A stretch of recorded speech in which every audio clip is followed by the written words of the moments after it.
Hey everyone, good to see you guys. Welcome to another Viper Strike 95 flight simulation stream today. Good morning, good afternoon, good evening. So yes, we're back in Hammerfest, Norway. And as you can tell, there isn't very much light. We're pretty far north, so it's mostly in pitch darkness. But it's great to see all you guys here. And today we're actually going to head back down south in to southern Norway, thankfully. So we're gonna actually have more light as we head down. So I hope everyone's doing well. So let's go over today's flight plan today. It should be 2 straight lines today. We don't have anywhere else to go. But we're gonna go ahead and get this up. We only had 3 more legs of the journey. We actually only have 3 more streams left, so we got 6 more legs to do. So we're gonna take off from Hammerfest. We're gonna go back to the canal the way we came through this area. We're going to go quite a few of the mountains and fjords. We should have some pretty decent elevation. I'd say fly around 5,000 to 7,000 feet today. So that's what I'm planning on flying around. I think around 6,000 would be my altitude choice. So we're going to go take off from Hammerfest. Over into that as well. And we're going to continue on our way there and make our landing here at Bardufoss, located here in this area, an Echo November Delta uniform. And then from Bardufoss, we'll continue to head down the coast again, around the coast area, more fjords, including Alfa Fjord, through Evenes, right where one of the major airfields are. And we'll make our way down over to Bodø. Echo November Bravo Oscar. Apparently, they're going to go ahead and build a new airport in the area coming in starting actually in 2 years in 2024. So yeah, that is going to be today's journey today. Pretty simple trip. We don't really need to go super fast. I plan on cruising around 130. Not going to go fast, but not too slow either. So the plane I'm going to take for today, I haven't actually flown this in quite a while. It's actually, if you guys have been around my channel, you know it's actually one of my absolute favorite planes in the sim. For the price, it's a fantastic plane. And I am taking the good old, the iconic Junkers Ju-52. Yes, this was to the Germans, what the DC-3 was for the Americans back in the old 30s, but this was a very popular and beloved airliner and transport plane. This Junkers was designed by Ernest Sindel, manufactured by Junkers.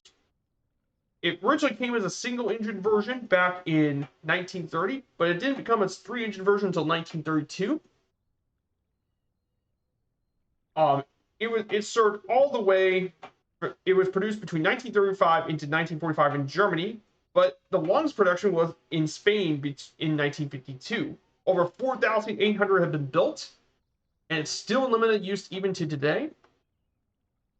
It flew for all sorts of different airliners, both airlines, civilian aviation, and military use, because the Junkers was a very versatile plane. In civilian use, it was flown by all sorts of airliners, from Aeropost to Argentina to Deutsche Lufthansa, which was the predecessor to modern-day Lufthansa. It was used at LT Polish Airlines, and yes, it was even used in Norway as Norwegian Airlines back in the old days. And of course, this thing also has a military service, mainly serving for the German Luftwaffe, the German Air Force back in World War II. But this plane was it could do nearly anything you want. Powered by 3 BMW radial air piston engines, 9 cylinders, with 720 horsepower each. At max speed, it could reach 143 knots, and it could cruise up to 133 knots. And we're going to mainly cruise at around 130 knots for this trip. Range of 539 nautical miles, and a service ceiling of 19,000 feet. And apparently, we're going to get a new Junkers Ju-52 starting around 2025. So it's an icon. I haven't flown this very much since the DC-3 came out, but I think this would be a great time to fly this Junkers. It's an absolute beauty of a plane. You can get this on the MSFS marketplace for $15 US, which is pretty cheap. But Oliver Moser and Microsoft did a great job with this. Obviously, there's still little issues, but I mean, the quality is just excellent. And Oliver Moser worked on a couple of other local legends that were really good. Including his most recent one he did, the F-13, which is a plane I really like to fly back again for the trip. So let's go over for the, let's get this thing started. Now, obviously, it's pretty dark outside. So we have our flashlight here. So it's great to have you guys here. I hope you guys are doing well. So let me get this thing started, shall we? We do these checklists before every single flight. So we're going to do our checklist. We're going to turn on our battery. Battery on. Throttle is idle. Oil and fuel supplies have been off. They're fully pushed. Pocket brake will be set. Pipe heater.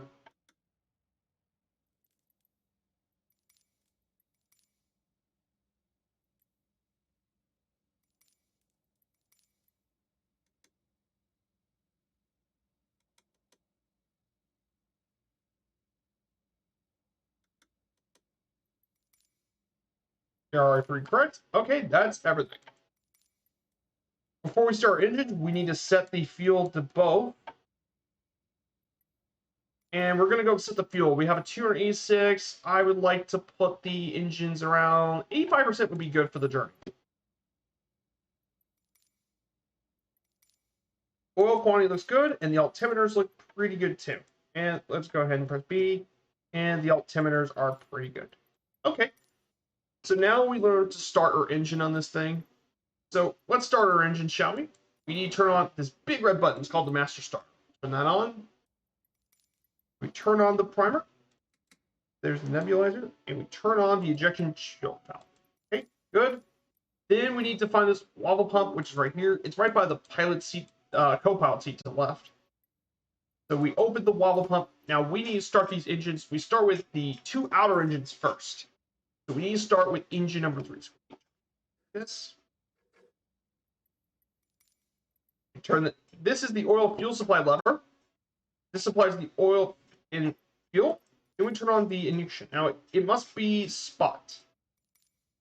Then we open the magneto cap, and we turn the magneto to here, which is both. Because there's 2 different magnetos, you want to enter both. So it's the one right here in the middle. Then we take the mixture lever and push this all the way up. You push it up. So it can be nice and rich, and we're going to go ahead and pull. Clear prop, clear prop.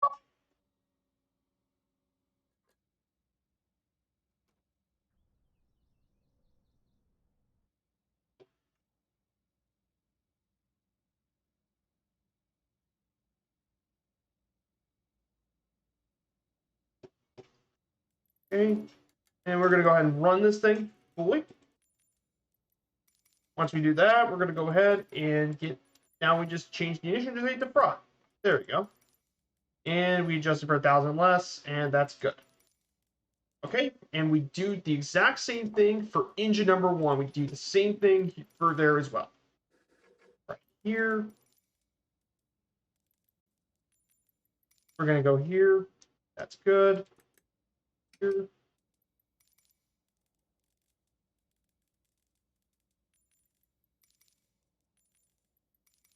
We set this to rich again.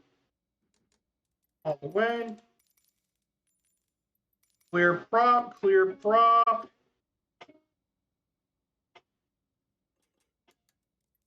Run this down.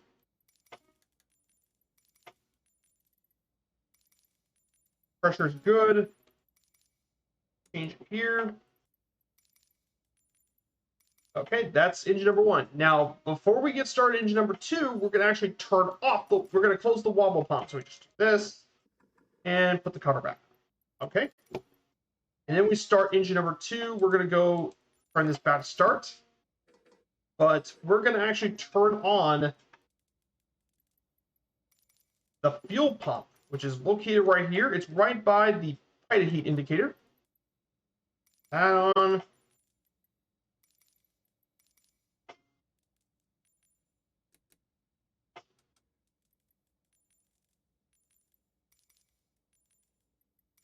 We put this rich. Make sure level 2 is rich. And we're going to run the engine this way. And run this over. Then we turn off the fuel pump. Fuel pump is off. Engine's good. Ignition delay is going to be that. And we are done with engine number 2. Then we're going to go ahead and turn off both the primer and the nebulizer. We're going to turn off both of those. And that's it. We now got our engine started. Just going to go ahead and turn on a few more lights. We're going to go ahead and turn on the remaining lights. We're going to turn on nav lights, beacon lights, strobe lights, and wing lights. We're going to go ahead and turn these 2 on. And of course, there is one more set of lights I do want to turn on.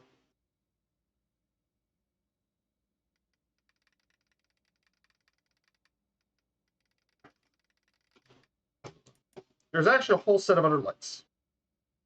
There's the anti-ice. I don't think we're going to need it. There's got to be another panel of lights. Lubricant cooler. I apologize for that as well. Just, like I said, it's been a while since I phoned that thing.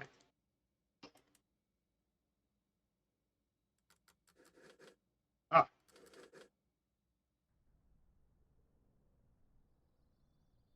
Okay.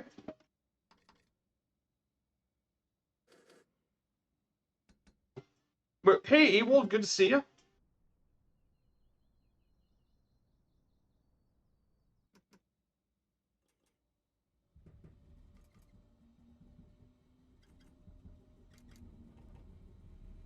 Oh, whoa, careful.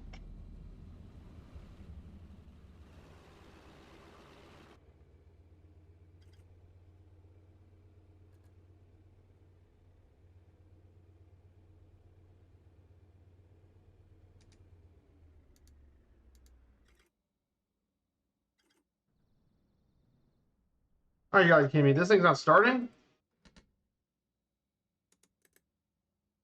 Oh.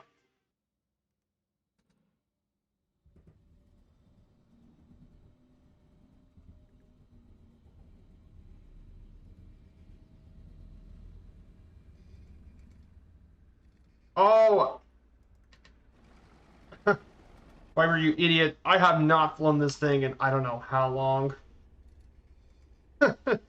It's good to see you, Ewald, and yeah, I'm gonna have to slew this thing. Like I said, this thing's a big bird. It's gonna take some bit of speed. Hey, TTV X-Men 24 with the follow. Thank you so much. Thanks for the follow, my friend. How you been doing? So yeah, we're about to cruise out of Hammerfall. And we're gonna go ahead and get this taxi.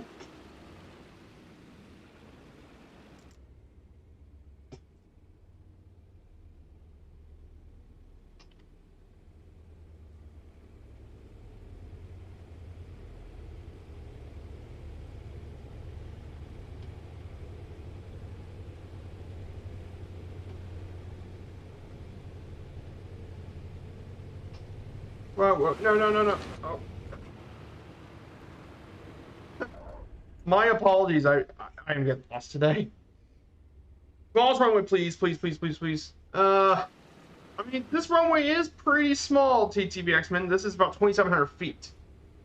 Now, again, this shouldn't be a problem for the Junkers.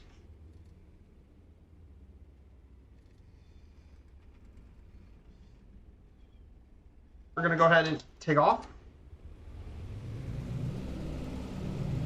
Yeah, it's been a while since I flew it too. Yeah, it's been a while.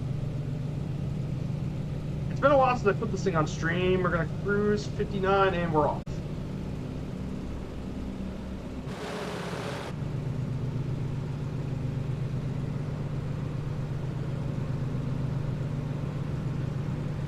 We're going to go ahead, take this thing off.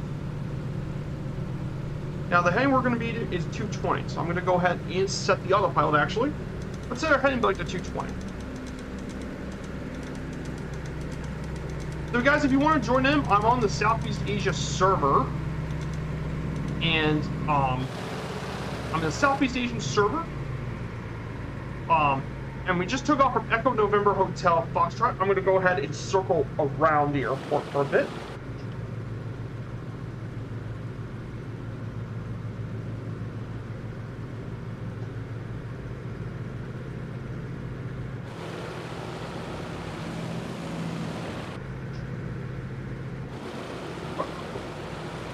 Need to set the trim.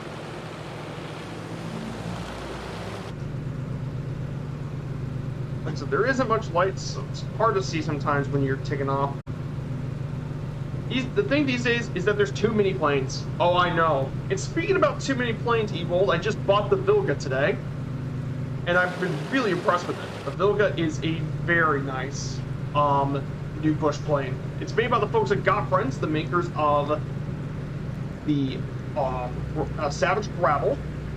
But also, they make tons of great planes. The BG, the Discus Glider, and one of my personal underrated planes, the Optica. And yes, I need to take the Optica again on stream. I mean, it's a plane that really, really needed to be flown today. Not many got to fly that.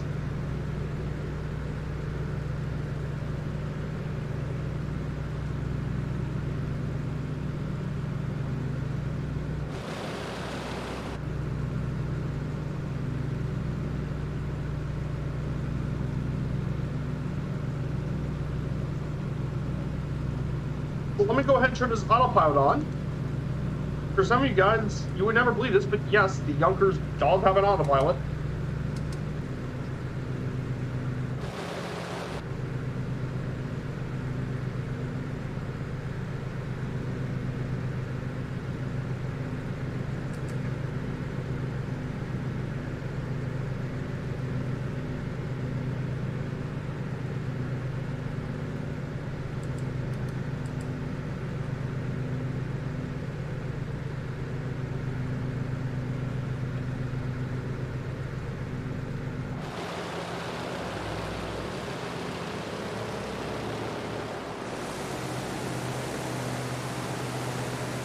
So yep, the Ocju has now made her way out of Hammerfest.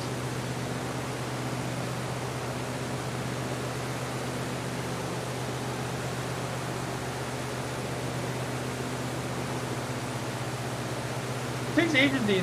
Watch what's taking this wheel that goes ahead, something a bit faster than it. It actually takes ages these days. There must be some quicker boots. Yeah, I guess, like I said, all these updates can make things very unpredictable. So I think that might be the main issue. Sometimes these updates do take a little while to get ready.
Yeah, this has been a beautiful trip so far through Norway.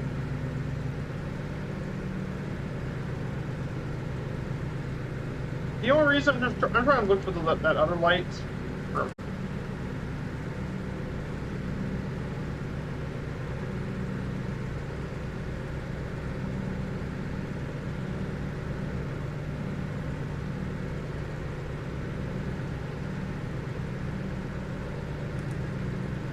but I'm not really worried about it right now. This is a beautiful Norwegian morning as well, in the beautiful Yonkers JU52. Like I said, this is a fantastic 15-buck local legend from a solo. It does receive regular updates to it. But, I mean, it's a Yonkers. She's absolutely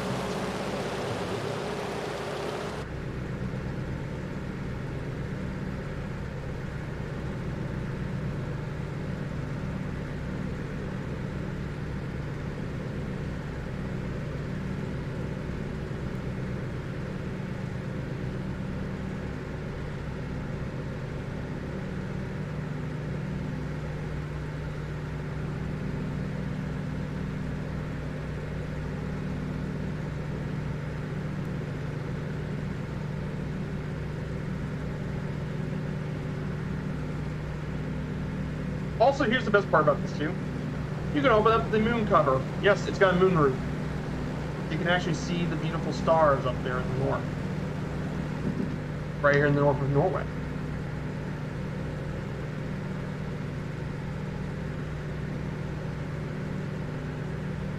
So yeah, I wanted to ask you guys, I hope you guys are currently having a good week as well. I know there's been quite a few things going on over the past couple days as well.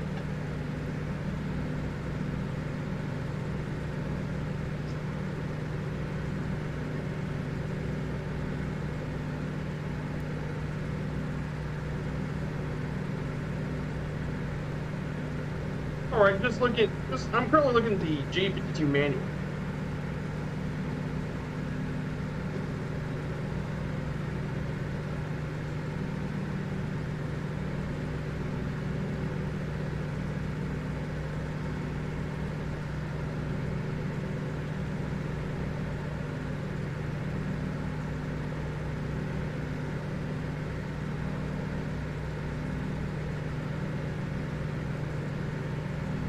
The cockpit lining. Okay, the line for the cockpit's right here.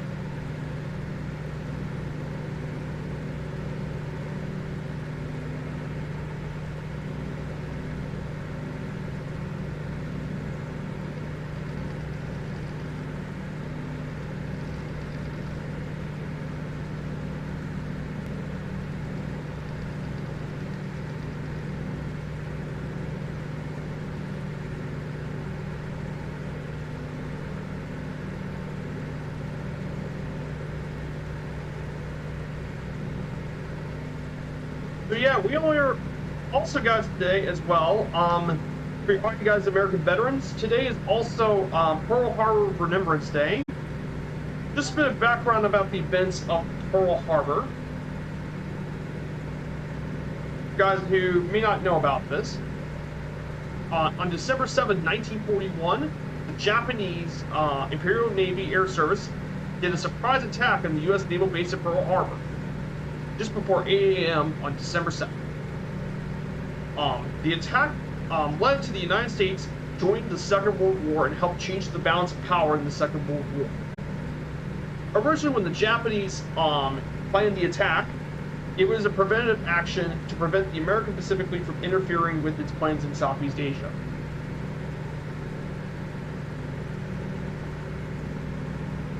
The base itself at Pearl Harbor was attacked by 353 Japanese aircraft, including fighters, multiple types of bombers, like level, dive, and torpedo bombers launched from 6 aircraft carriers. Of the 8 Navy battleships present, all were damaged, with 4 of them sunk. All but the USS Arizona was later raised, which the USS Arizona became the USS Arizona Memorial by the way.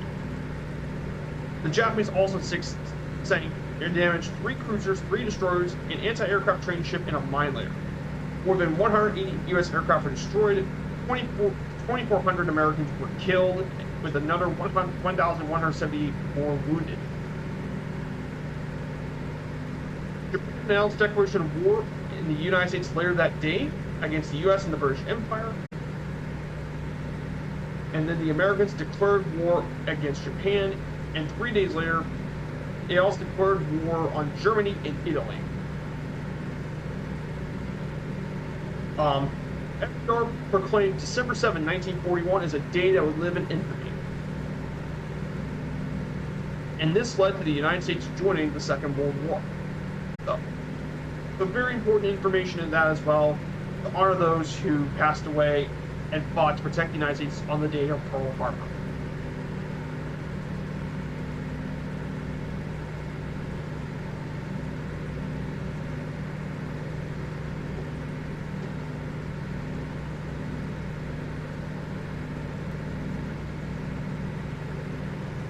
Hey, back. You had to reboot the PC since Steam complained about failing to update the sim. Ah, gotcha.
Yeah, so I want to ask you guys this about for the weekend. Let me go ahead and give you some bit of Microsoft news. I think Murph's going to be talking about it later today and very well known. But yeah, the Wilga's out, and I've heard a lot of praise about the Wilga, and I really, really enjoy the Wilga. The Wilga's a really nice push plane. Yeah, it's a little expensive at $35, but I mean, you come with tons of versions. You have a Polish version, both American and Polish versions of the plane. It's got a float version, it's got a 35-inch bushwheel version. It's even got autopilot, though it's quite basic.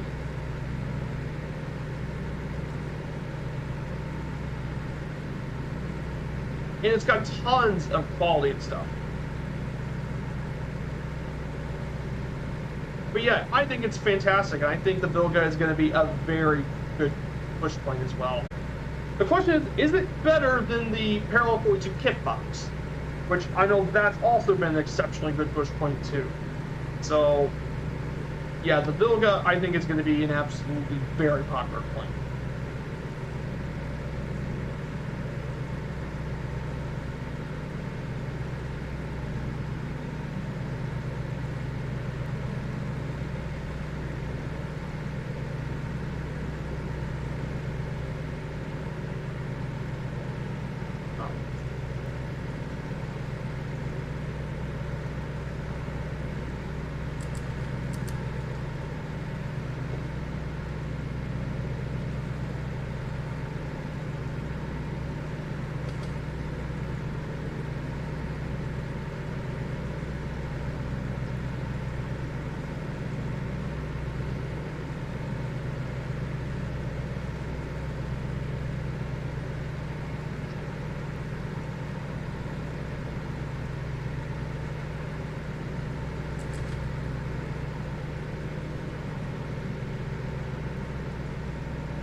Still booting. At some point it fails though. That might be a problem in that case.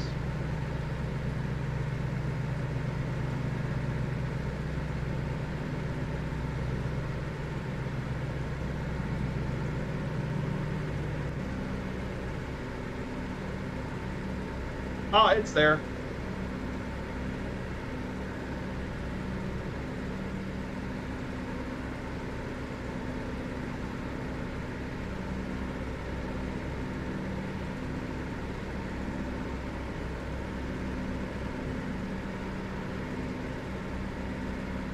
Ah, good.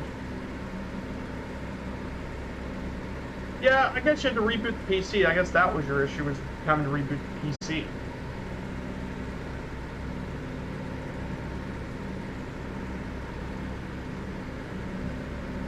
So we're just about 30 miles over Works. By the way, let's see who's flying with us today.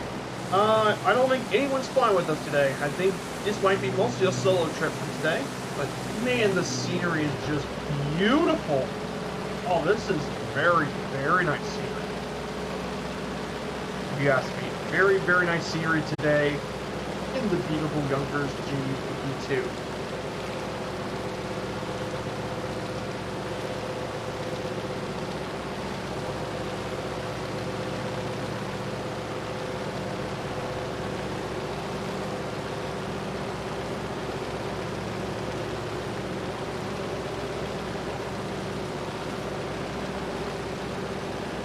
Yeah, we're only around, we're only around 17, 18 days from Christmas, guys. So I want to ask you guys, I wonder if you guys got anything you got on the list for Christmas. For me, I don't have anything. I think the only thing I wanted was to get the Aviators TV series, get the season so far, because I wanted something aviation related to watch that's been on TV.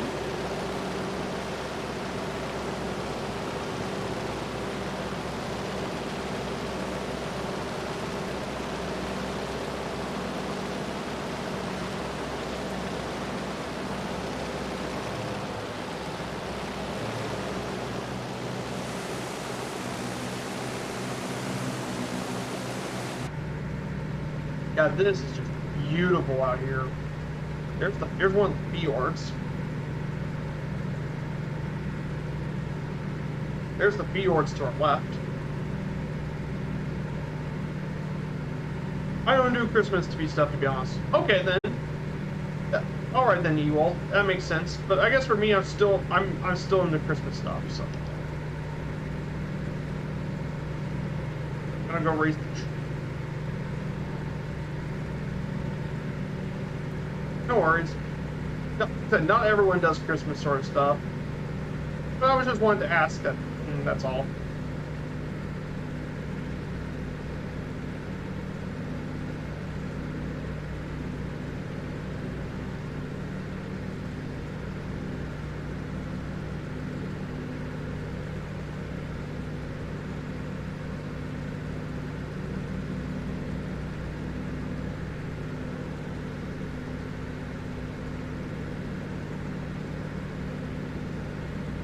Yeah, I hope everyone's doing well today.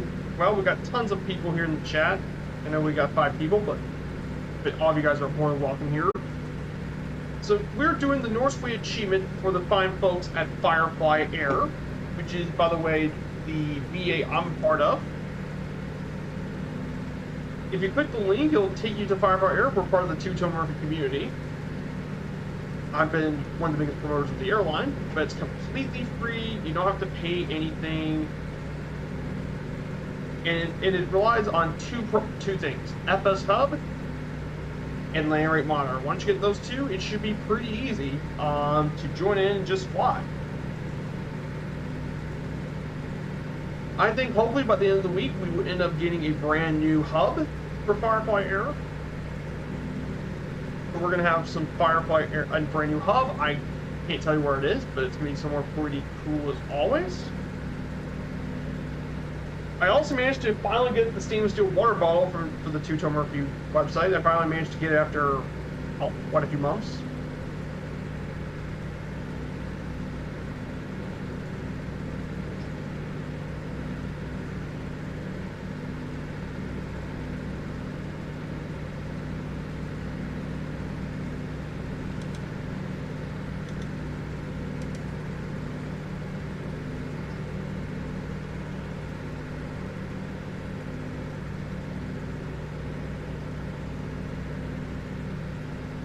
All the way to landing lights.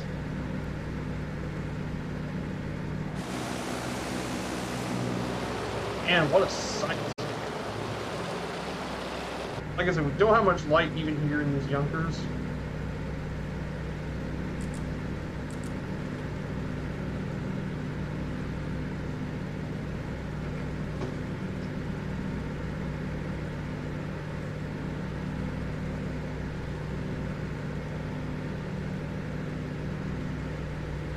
There's some glaciers and stuff. That's why we're flying pretty high now.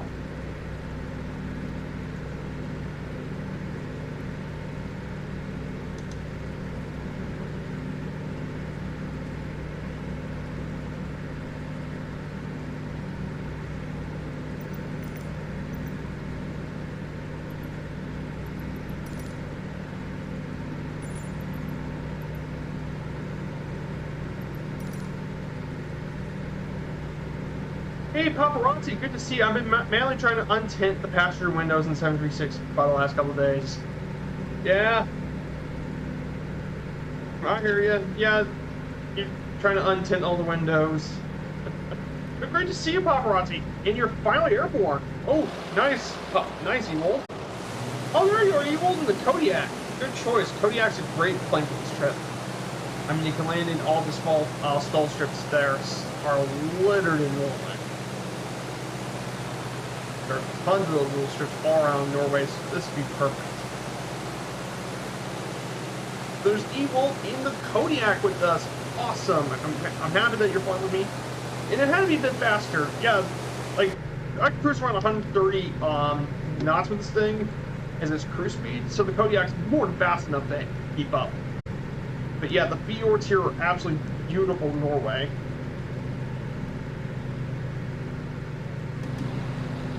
Open up the window a little bit just to take a look. We can get a nice look view outside of the JU-52. Like I said, we don't have lots of light, so we can't really see. I was gonna join, but pick up the spouse. Hey, no worries, paparazzi. I mean, family first after all. Pick up the wife. So no worries, paparazzi. Hopefully, if you end up having enough time after you pick up your spouse, you might just have enough time to join me on the flight. If you're up to it.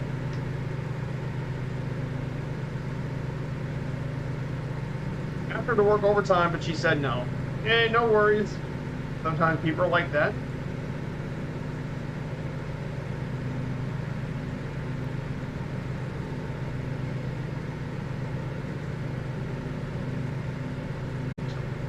And put the trim on. So we're right around 6,000 feet. So I'm going to go ahead and pull up the slideshow for today's stream. Actually change. Okay.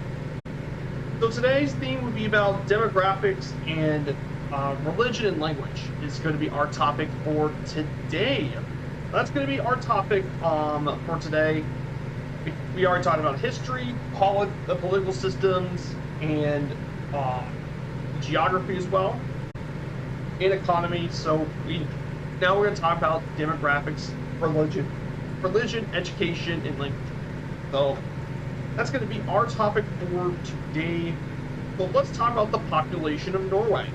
Well, currently Norway has a population around 5,384,576 people as of 2020. Currently, this late 20th century, Norway has attracted immigrants from Southern and Central Europe, the Middle East, Africa, Asia, and beyond. As well, the total fertility rate in Norway in 2018 was around 1.56 children born per woman, which is below the rate of 2.1% for replacements. But it's way below the height of it, which was in 1877, 4.69 children. The median age of the Norwegian population is currently 39.3 years old. Basically, median is you take all the population. If you want to take the median, is basically right in the middle.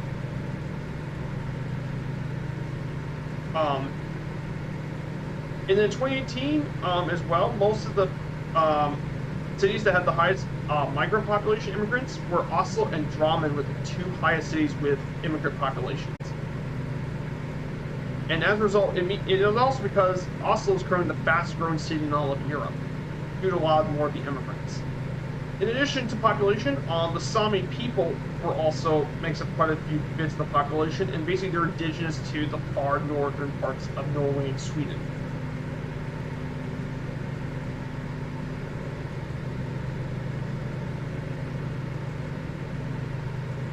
And they have a pro-female CSGO team. Well, in the past. Yeah, Norway's pretty cool. They got a pro-female CSGO team, which is always pretty cool, to say for the least.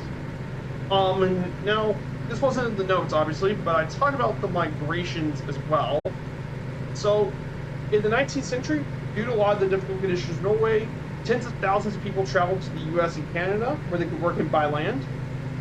And as a result, in 2006, according to the US Census Bureau, almost 4.7 million people identified as Norwegian Americans, which is actually larger than the population of the ethnic Norwegians in Norway itself. In Canada, there's around 402,705 Canadian citizens with Norwegian ancestry. In terms of immigrants, the largest non-European minority group in Norway are from Pakistan. Most of the 32,700 members live around Oslo, while also increasing Iraqi and Somali immigrant populations as well. And then in EU, after the EU was enlarged in 2004, new immigrants arrived from Central and Northern Europe, particularly Poland, Sweden, and Lithuania. There's quite a few immigrants as well, but in Norway.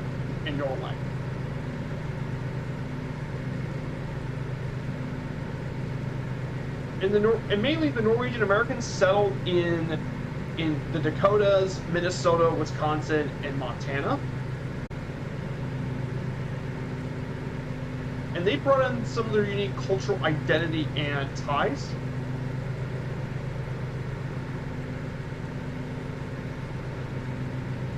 And they have quite a few traditions in Norway, mainly lots of Norwegian heritage, including Starbuck, Minnesota, as well, that produced the largest amount of Norwegian flatbread. There's also culinary customs as well that kept in there, like lutefisk as well, which is basically fried whitefish. And some famous Norwegian Americans, there's quite a few of them.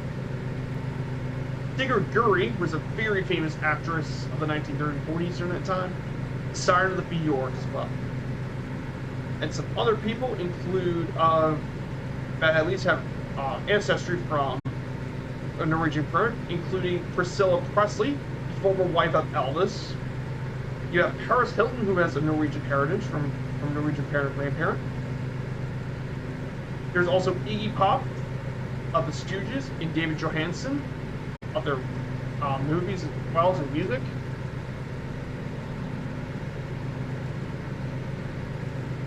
And of course, one of the greatest college football coaches of all time, Knut Rockne, was actually having Norwegian heritage.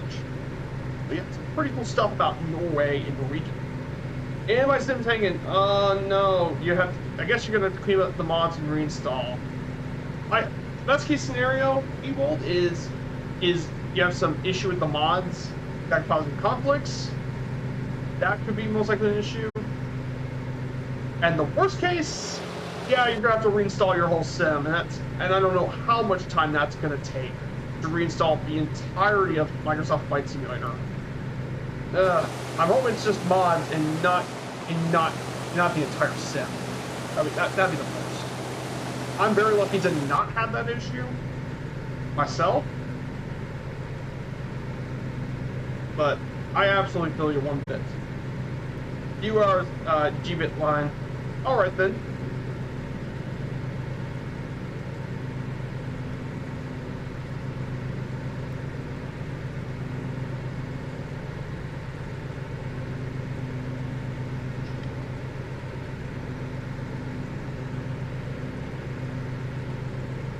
Yeah, but I can definitely see now there is more light coming down this way. I can actually see that there's a bit more light.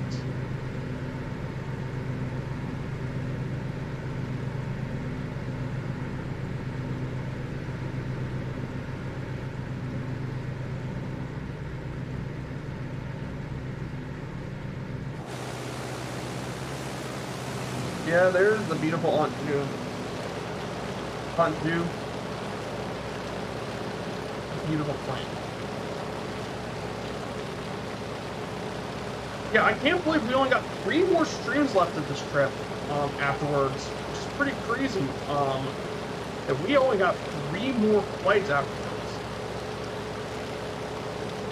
I mean, I can't believe we got 3 more after this. Like, actually, we only got 2 more after today. We only got 2 more streams, so that would be one heck of a conclusion when we get back to Torque.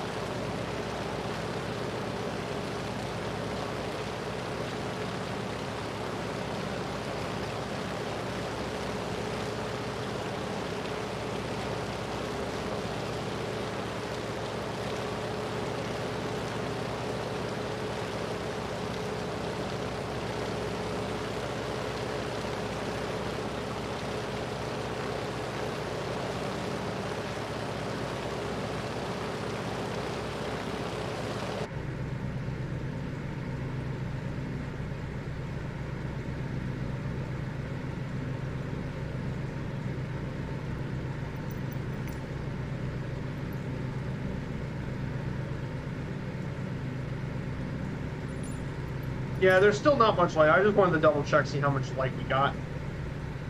Still not very much.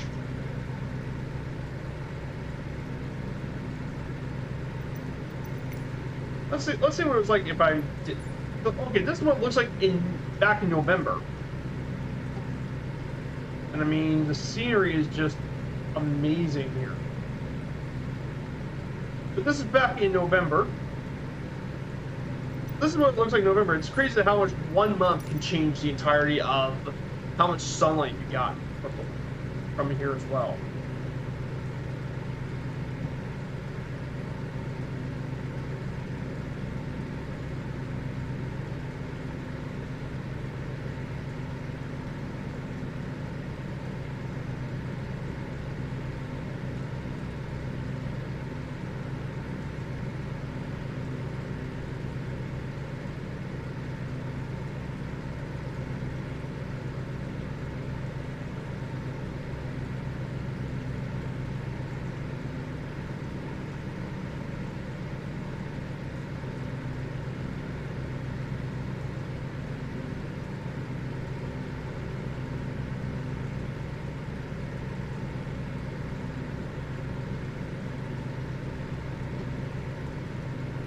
Yeah, this time north is almost dark. It is. It's because when you get farther north, you have more extreme sunlight changes. In the winter, there's basically polar darkness in the winter, but in the summer times, it's basically midnight sun. And it's actually probably the opposite when you get further down south, I believe. You have more sun during the winter time, and in the summer it becomes pretty dark.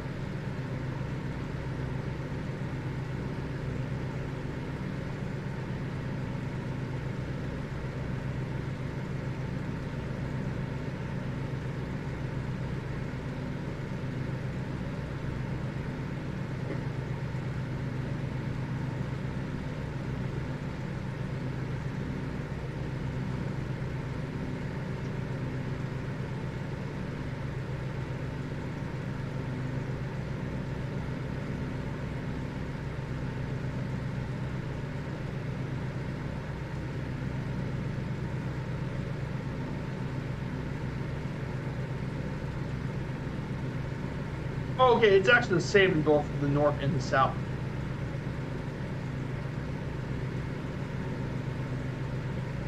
In the summer, it doesn't get dark. It makes shady, but that's it. Yeah, that's what it is. When you get to the extreme latitudes, you have that as well.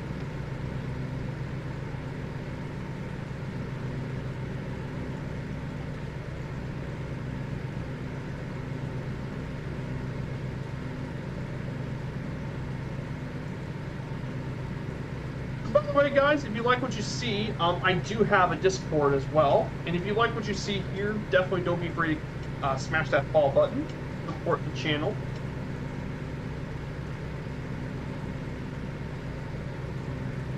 But yeah, it's great to have you guys back here again today. I know this has been more of a chill stream.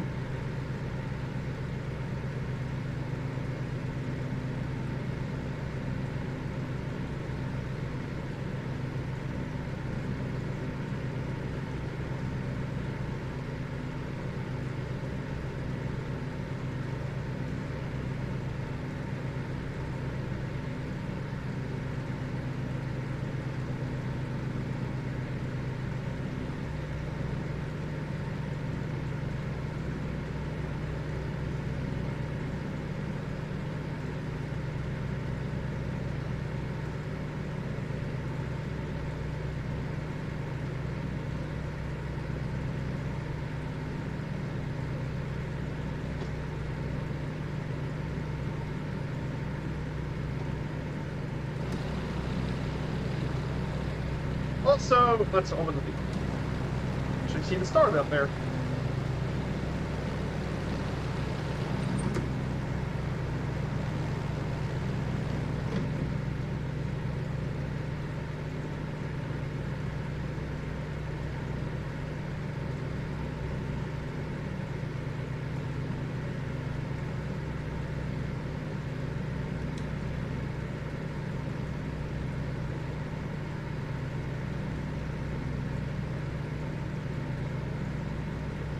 Yeah, this, like I said, Norway is so beautiful. Even when there's not too much sunlight, I mean, the fjords and all that are just incredible.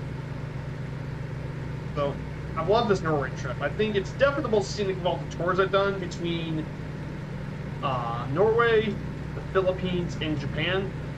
Norway's definitely the most scenic so far. Not saying anything bad about Japan and the Philippines. Those are both fantastic places to fly. I think Norway's got so many really cool airports and all that.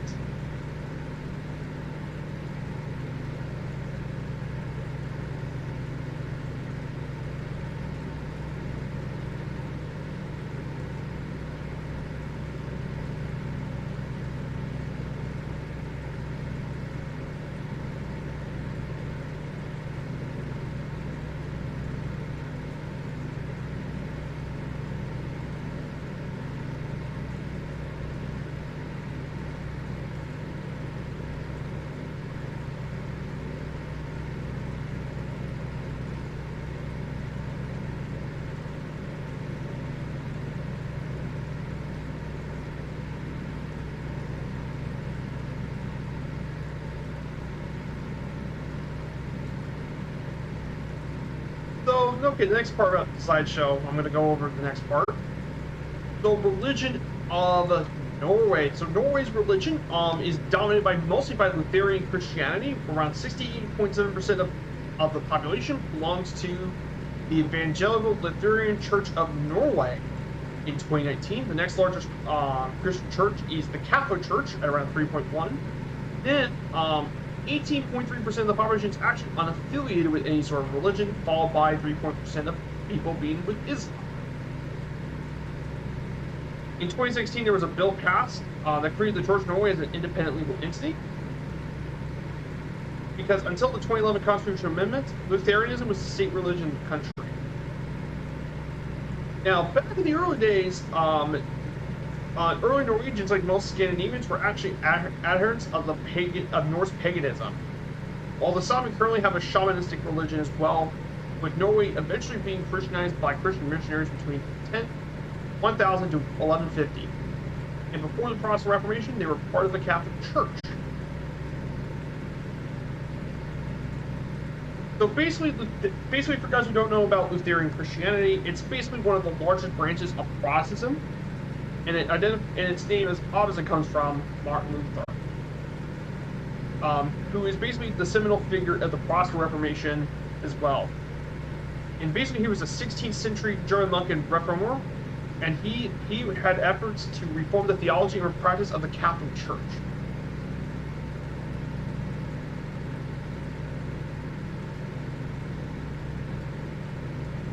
And basically, his writing of the 95 Theses has divided Western Christianity, but it came here around Norway during the 1530s under Danish King Christian III of Denmark. So that's how it came to be in Norway.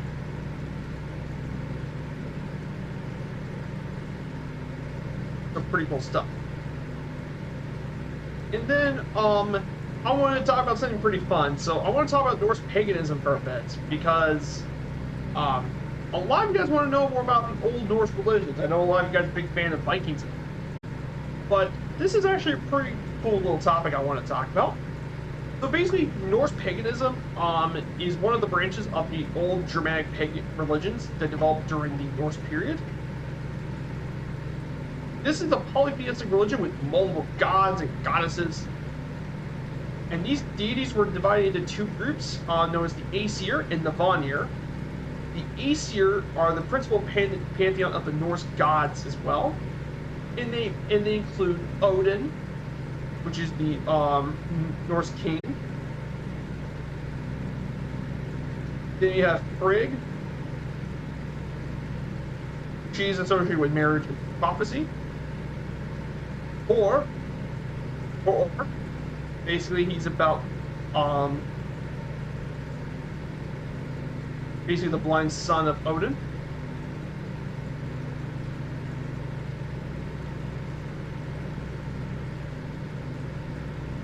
Then, of course, for many of you guys who have been around comic books, well, you guys probably know his name, Thor. Basically, the god associated with thunder, lightning, strength, and the protection of humanity.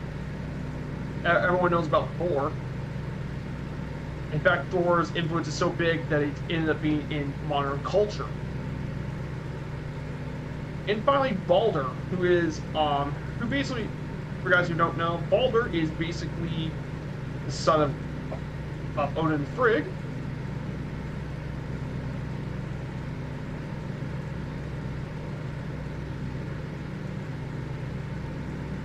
And of course, the other group of gods is known as Vanir. And basically, they're the gods associated with fertility, wisdom, and the ability to see the future. And they've said that they have been engaged in ancient war until realizing they were equally powerful.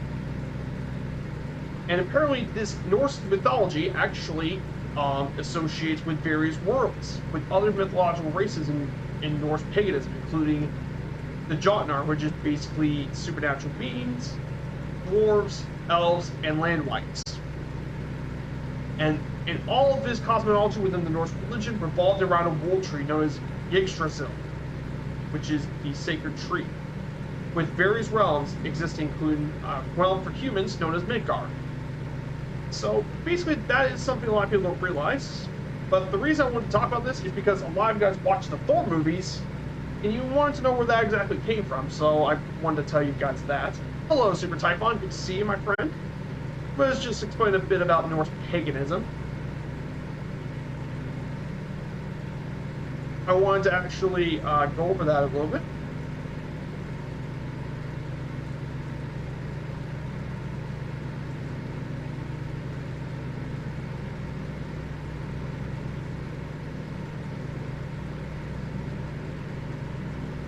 So a couple of interesting other things about Norse religion. For one, throughout its entire history, Norse religion was actually transmitted through oral culture rather than codified text. And they relied heavily on ritual practices with kings and chiefs playing a vital role in carrying public acts of sacrifice.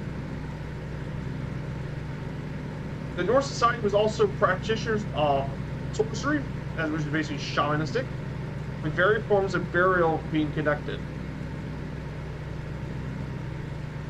However, by the 12th century, though, Old Norse religion was replaced by Christianity, with elements still continuing into Scandinavian folklore even to today.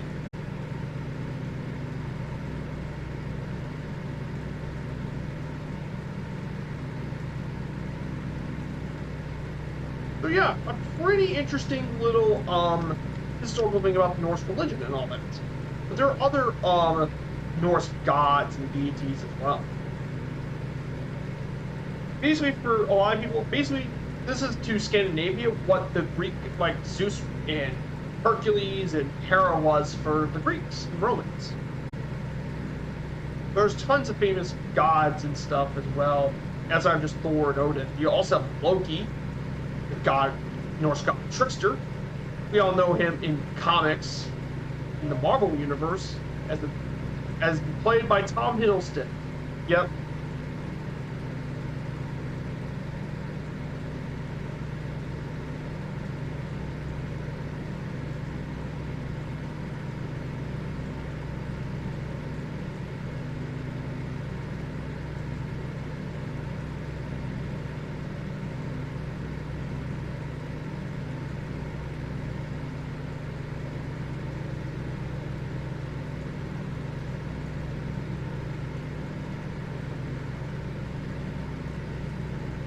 Yeah, we're just waiting for the sunlight to actually come around as well.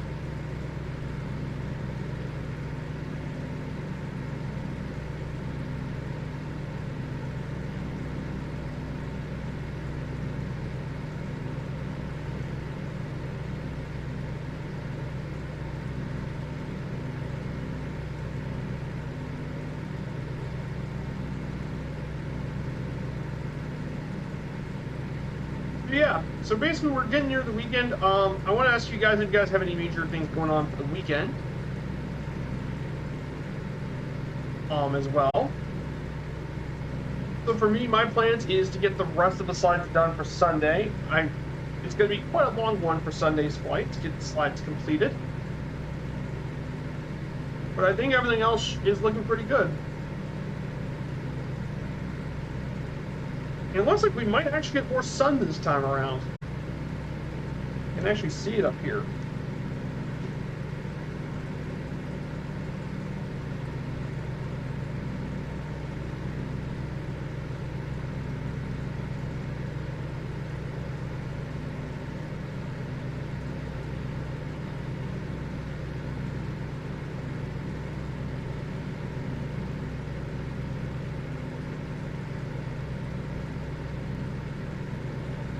"24-hour virtual race. Ah, nice. I bet I'm crew chief and let others do the hard work." Ah, cool. Yeah, it's kind of nice being a chief, not having to worry about, well, just doing all the tough, long haul racing, basically.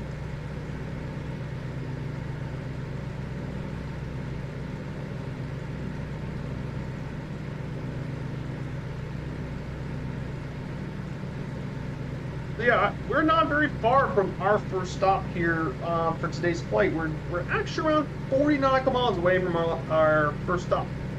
Yeah, we're 40 nautical miles away, so we're actually pretty close.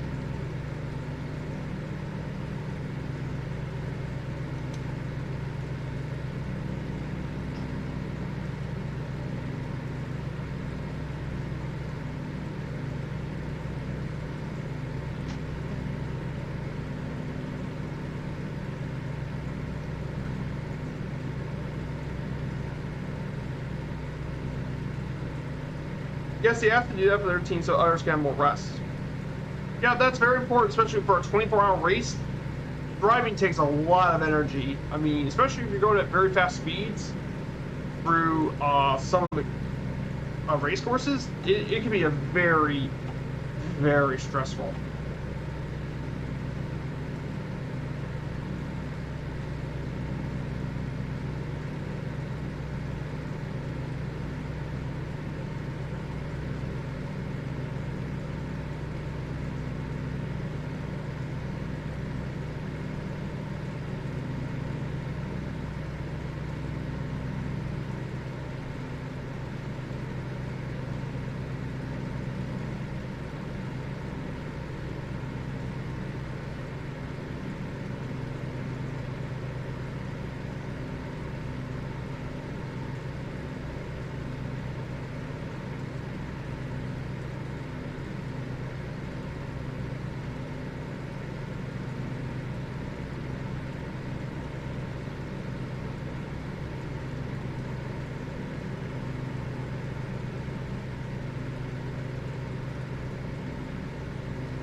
Those return the favor, exactly.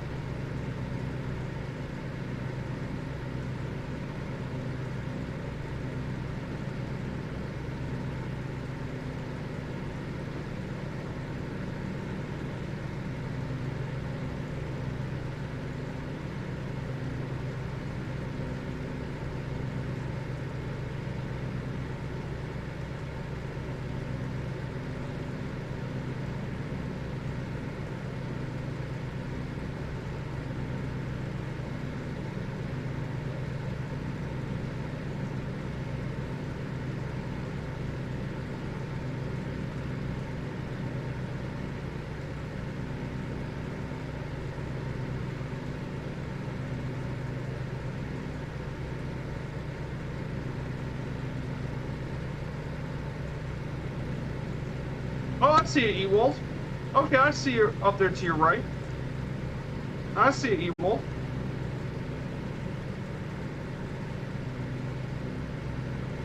Okay, I see Ewald there in the Kodiak. Taking off from Tromsø Airport.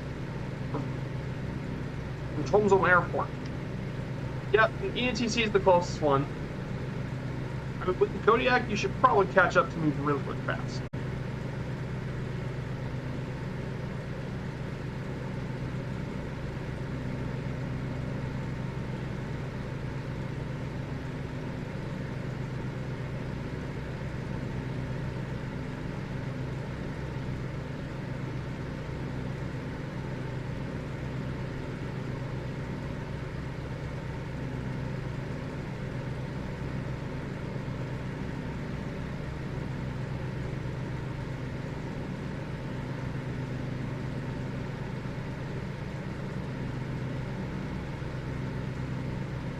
Tutorial for more information.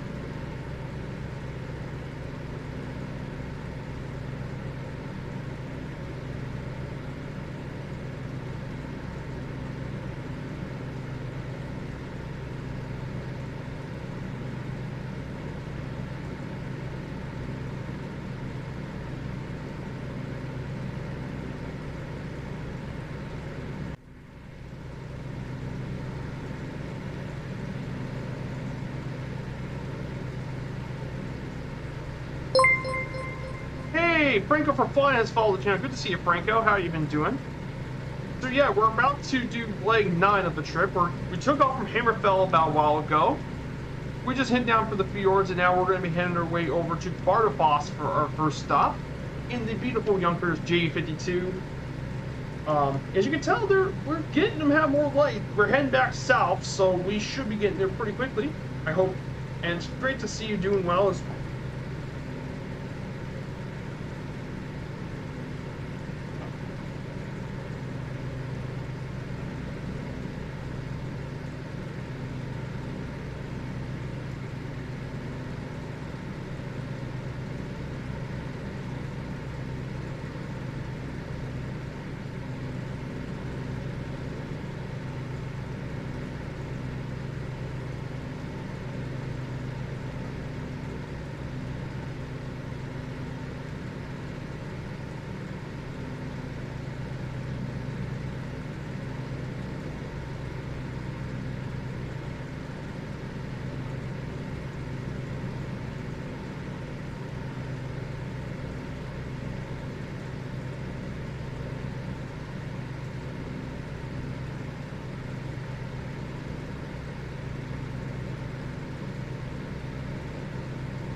Hey, good to see you. I like the Junkers fun plane. It really is a fun plane. The Junkers is really easy to fly. It's definitely a very, very easy plane to fly and get into. Just got to get started up.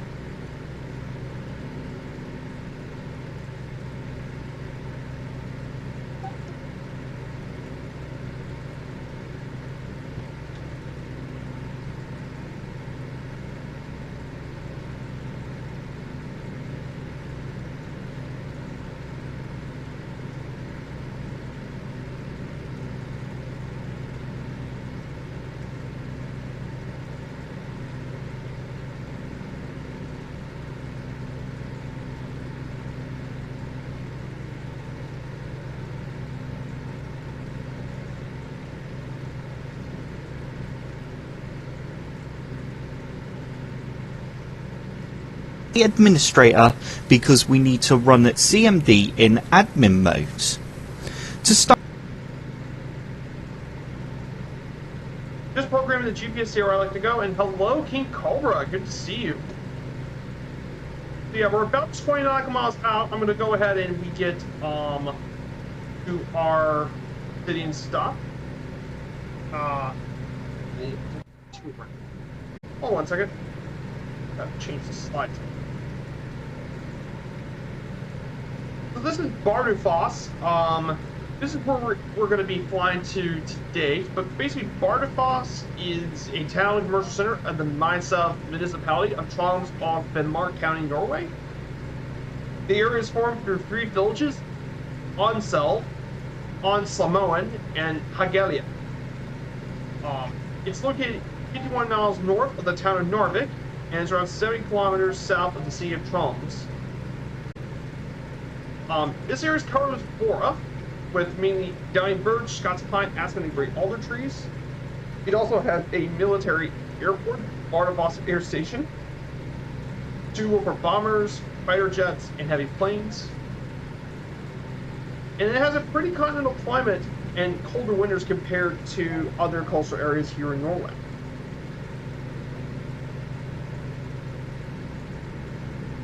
And finally, Echo November Delta Uniform Bardufoss Airport is the primary airport at Bardufoss. It's also home to Bardufoss Air Station, just right next door. This is an 8,015-foot runway, a parallel taxiway. They can handle 218,000 passengers as in 2014. Scandinavian Airlines operates daily flights with 737s to Oslo every day. The original area was built in 1938. It was expanded later by the Luftwaffe during World War II, but civilian operations didn't start until 1956, with this airport and Bodø being the only ones here in northern Norway during the time. So, definitely some pretty interesting stuff about the airport.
Yeah, people taking a lot more travel in the country since cars can get everywhere. Exactly. Believe it or not, outside of planes, the other most useful thing to take cars through is a lot of the ferries. A lot of the fjords and ferries have access to automobiles and stuff.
You got up to me. Some Ewald's flying along with me today. He's actually not far from me, and I see you right there, Ewald.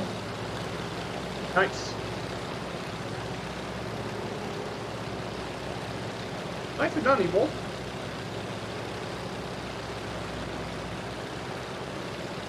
Yeah, I know the scenery isn't new, but I mean, we've been, well, pretty much,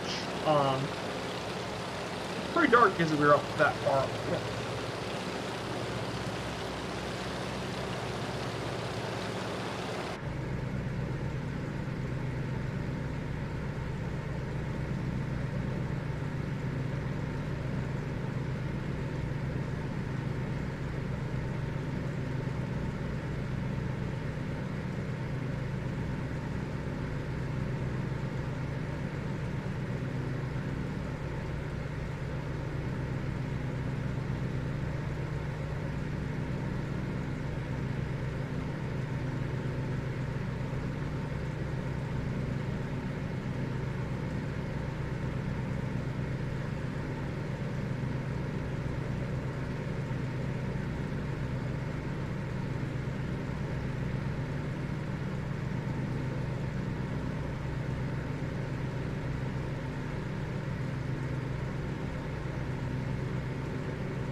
I have the Yonkers and it's showing like an A320.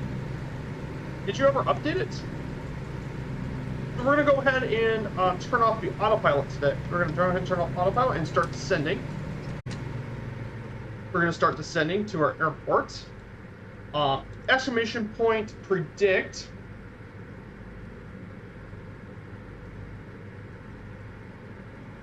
Make it -95 so we can get ahead and get this thing predicted.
Did Moser update it already? He updated a little while ago.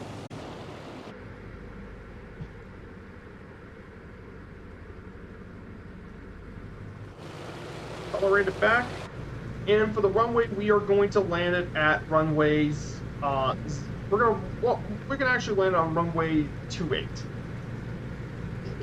River.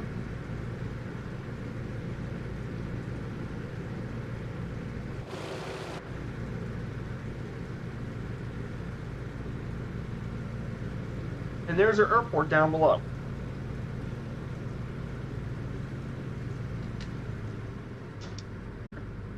Flaps.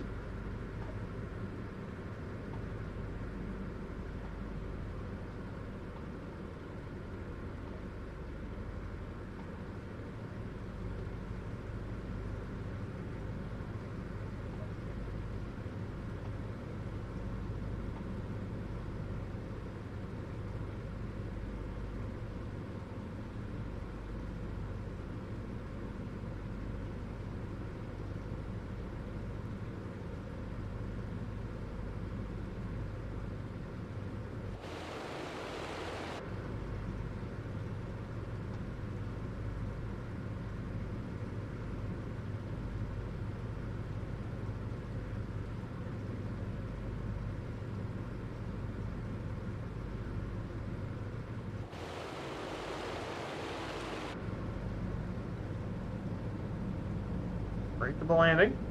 We're about less than a mile. And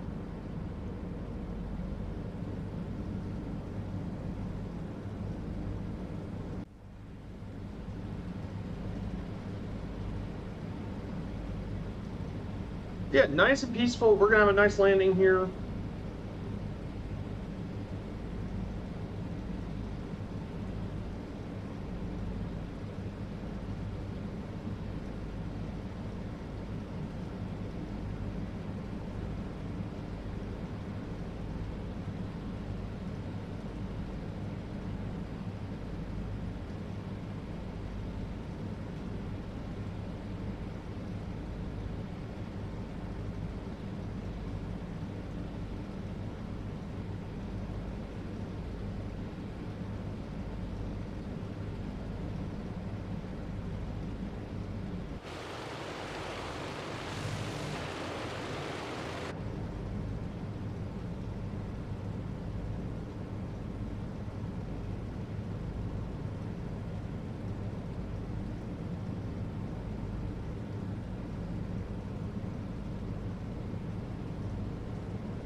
There's the landing strip.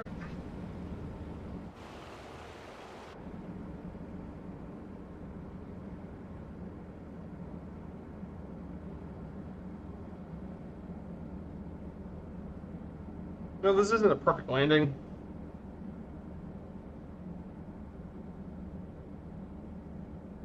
Thankfully, the Yonkers should have a pretty short.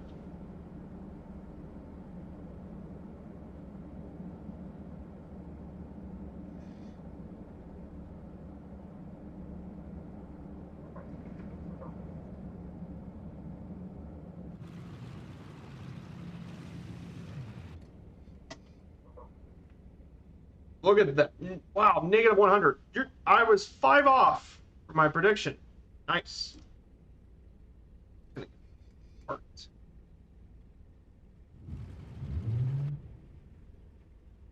Yeah, we got some sunlight coming up pretty soon. So we might get much more sun once we get... We're going to go ahead and get this apart. So yeah, welcome to Bardufoss Airport and Bardufoss Air Station.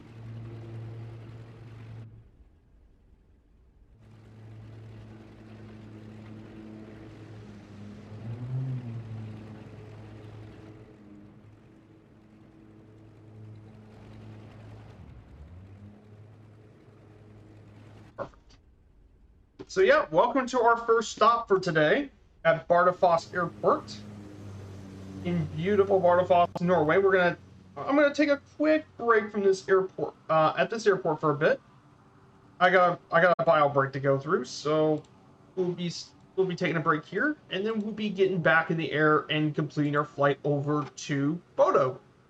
So see you in a few minutes, guys.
Hey, okay, we're back. Just a quick break. We're just gonna head back. So good to see you, Wombi. Yes, this is where they actually trained the Soft Safari. Very, very much correct. This was a training base as well. So we're just gonna fly from Bardufoss straight into Bodø today. So we're just gonna fly straight there. Thankfully, it looks like the sunlight's already coming up a lot more. So if we get there fast enough, we can actually get some of the sunlight here too. But great to see you, Wombi. Let's go ahead and get this plane back started.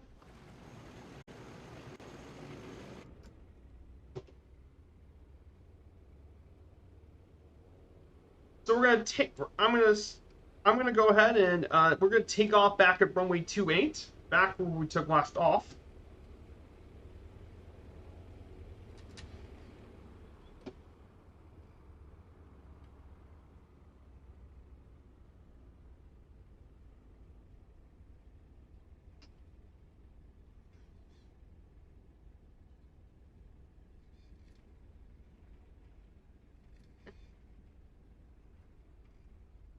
There's no shit at that place for me. Very, very fun.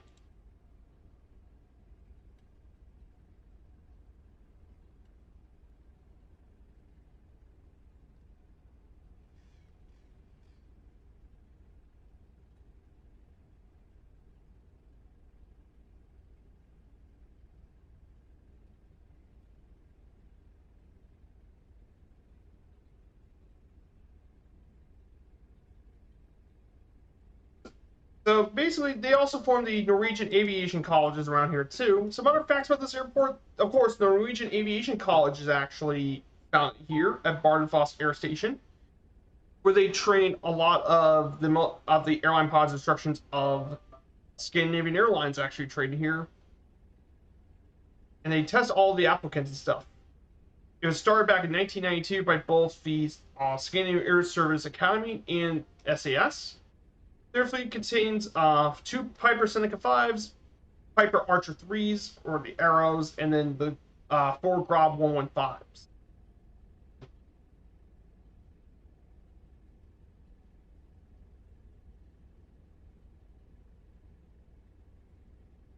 I have calm winds. Oh, hey, I have calm winds. I turned at the wrong area. God darn it! At least this thing can definitely handle the fields for sure. I have calm winds on the Weather Preset Pro. That's because if I put wide weather, most likely it would definitely be lots of very thick clouds. It'll be really hard to see. It'll be really difficult to do VFR flying conditions. That's why I moved the clouds up a bit. Like I said, if I only do live weather if the conditions allow me to. We're also going to go 6,000 feet as well. We're going to also climb up to 6,000 as well. Same thing as last time.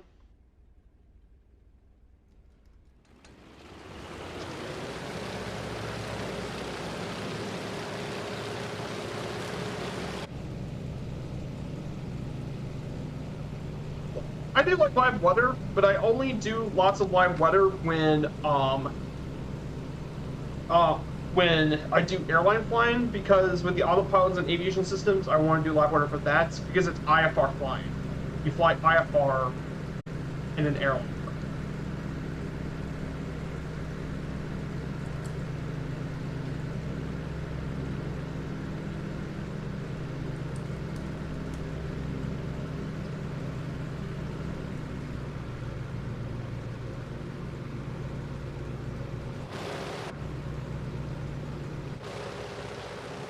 So we have E-Wall flying along.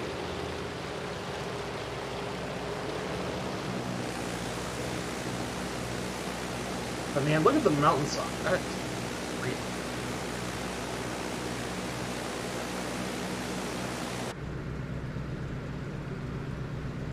So I want to ask you in the chat, have any of you guys gotten the Vilga yet? I know I have, but I want to ask you guys if you actually have gotten it yet, or you're just waiting until it gets at a good price and sale.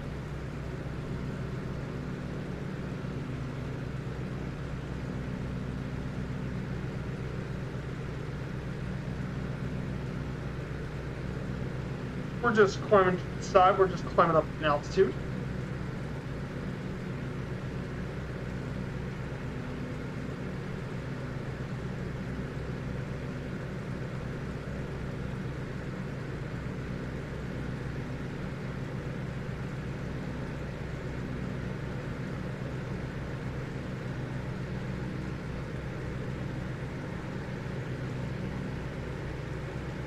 Candu's having a blast with it. Yeah, Candu really likes it. In fact, Candu's helped out with the plane for months.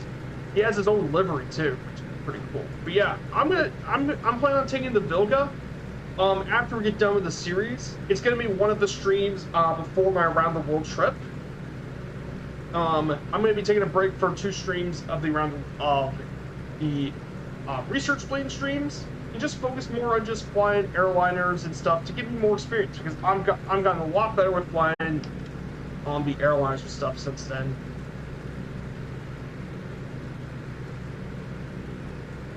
I mean, I'm now able to do like a lot of VNAV stuff with the Gignas. Oh, you got the Vision Jet. Yeah, I'm wanting to get the Vision Jet too. Maybe if the Vision Jet ends up on sale on Microsoft, I might pick up and grab it when it's on sale. I'm just waiting for the right time to get it. So. Yeah, the Vision Jet's definitely a really good plane. If you like airliners, you definitely if you like small business jets, you're definitely gonna like the Vision Jet. Like, I haven't committed to getting the Vision Jet yet, but hopefully I get it sometime. But I mean, I couldn't pass up on the Vilga today. I mean, I couldn't pass up on it. It's a bush plane. It's something I like flying. I love the bush planes.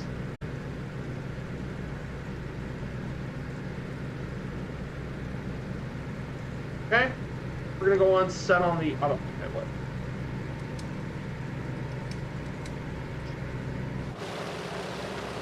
Good news is we already got auto. It's actually pretty much the same heading as previously. Hey, Planet Neutral, good to see ya. Yes, you wanted the guitar, so I got the Vilga. Good to see you. Let me get a shout out for Planet Neutral, a good friend of mine in the community. Good to see you, Planet Neutral. Definitely check out his streams. He does a lot of GA flights, usually doing his river runs and van tours of the Grateful Dead. So it's great to see you, my friend. So we're flying the Junkers G52 across Norway today. We're heading to Bodø next from Bardufoss.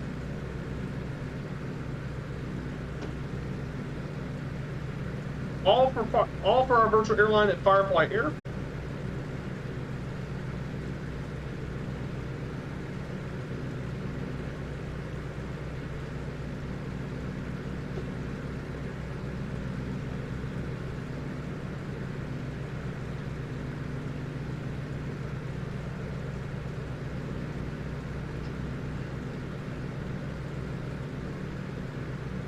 I've been told a natural vision jet customer too, maybe so.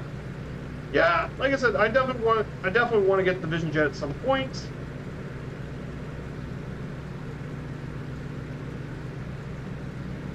Yeah, I'm going to climb up to 6,000 feet for our flight,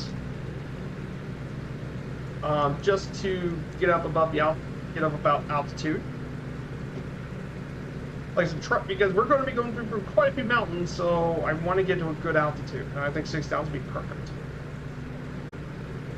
So flying with us today, we have E-Wolf flying with us today in the Kodiak, and oh, we picked up King Cobra. He's also flying the Junkers. Oh, this takes me back. You guys ever remembered my old flights in series? I did a Berlin to Beijing flight in the Junkers. We flew this thing all across Russia. Berlin to Beijing, we flew all across Russia.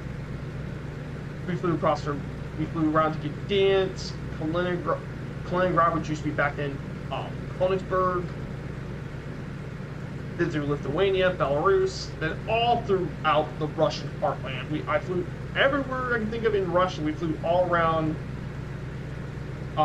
Russia.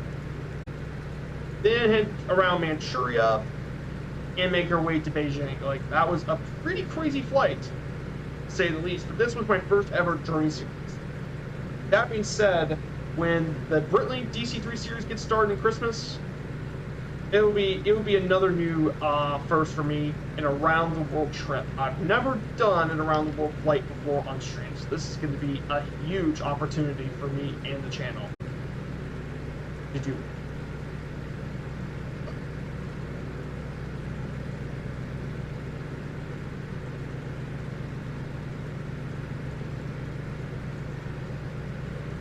Actually, my FS landing rate actually was negative 96. So I was only one off of my prediction.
So yeah, I'm very excited for the weekend as well. So yeah, finally we got some daylight coming ahead, which is going to be great. I don't know how long that's going to last. If you get there quick enough, you might be able to get enough light.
Yeah, beautiful sights.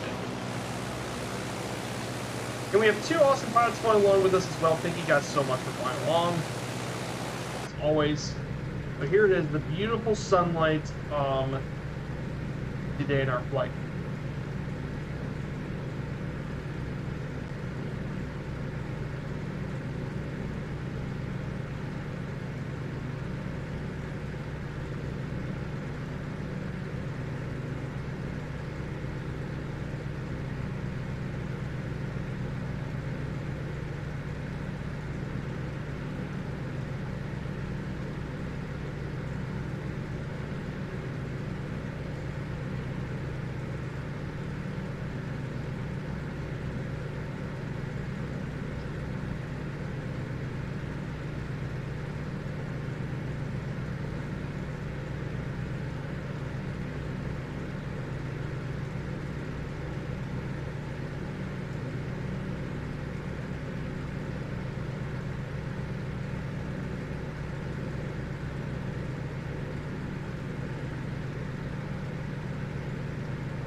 you have the Vilga Viper Strike? Yes, I do. I do have the Vilga King Cobra. I'm gonna show it off in stream. Actually, I'm probably gonna show it off on the 18th of December, actually, which would be my first stream after the Norway trip. I'm planning on taking the Vilga probably somewhere in Poland at least.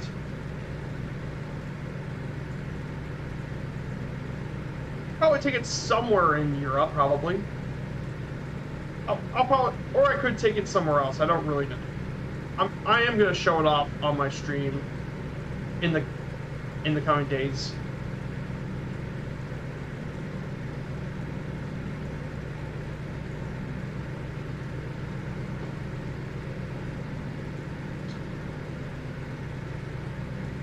Yeah, this is definitely a beautiful flight, and we're actually getting some sunlight down here, actually, for once.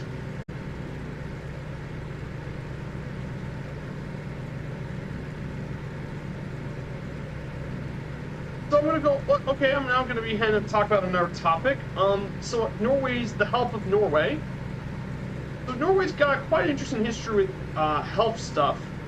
So in 2013, Norway was awarded first place in the HDI index, as Norway actually is pretty healthy in these parts. However, that cannot be said about 200 years ago, however, because poverty and communicable diseases dominated Norway with famines and epidemics.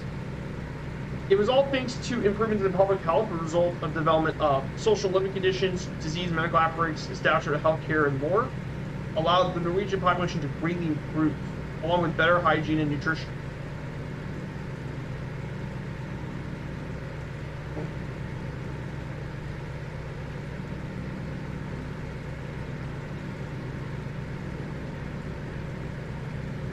Currently in Norway, the average infant mortality rate was 2.5 per 1,000 births. For children under 1, for girls it was 2.7, and boys was lower at 2.3, which is the lowest infant mortality rate ever recorded in Norway.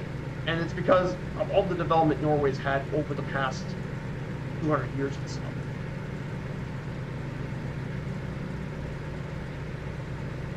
In terms of things as well, Norway's life expectancy in 2013 was 81.4 years, which is definitely pretty high. The U.S. average was around 79 years, so they actually have 2 years longer. And one of the main reasons was the reduction from deaths from cardiovascular disease.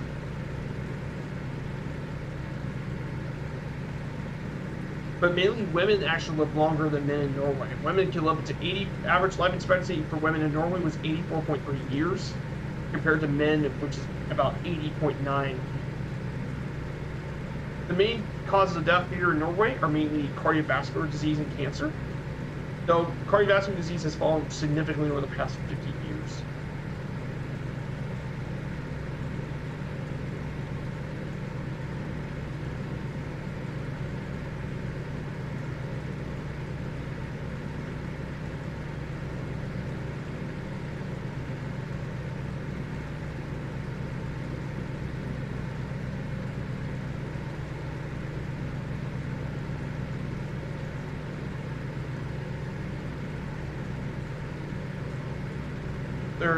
There's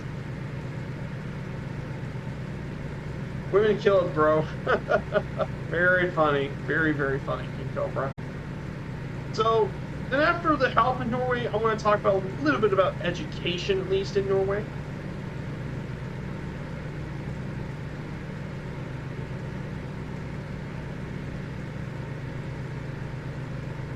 So a little bit about education here in Norway. So let's talk about some education stuff about Norway a lot of people want to know. So in Norway, education is mandatory for all children aged 6 to 16 years old, and they are divided into 2 different divisions of school. There's primary and lower secondary schooling. So basically, there is a middle school, which is separated between a primary and secondary school, and a primary school, which is primarily for children like 4 to 11 years old. The majority of schools here in Norway are municipal, meaning that local governments fund and manage the administration of the schools. And they're also free of charge, and they're available to all citizens of Norway as a given right. Once Primary and lower secondary education completed. Upper secondary schooling is entitled to students for enrollment, which prepares them for higher education and vocational studies. Typically, the school year in Norway runs from mid-August to late June the following year. The Christmas holiday from mid-December to early January divides the Norwegian school into 2 terms, similar to the United States. Presently, the second term begins in January. So the structure of how these schools in Norway go is that you first go to elementary school.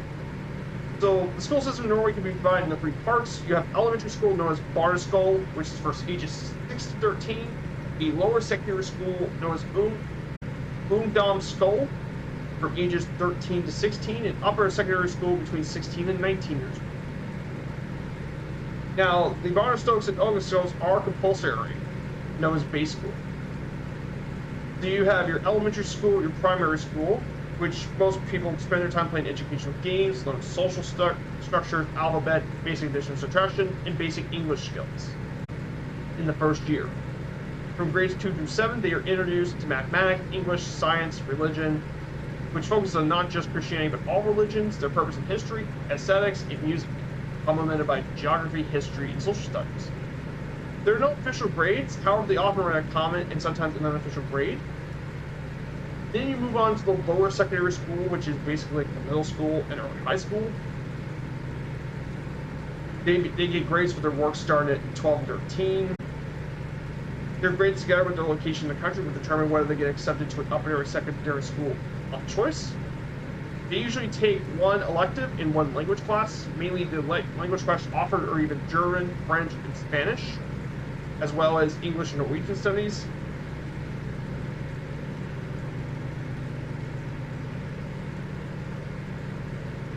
As well, and then once you get through all that school, you get the secondary education, which is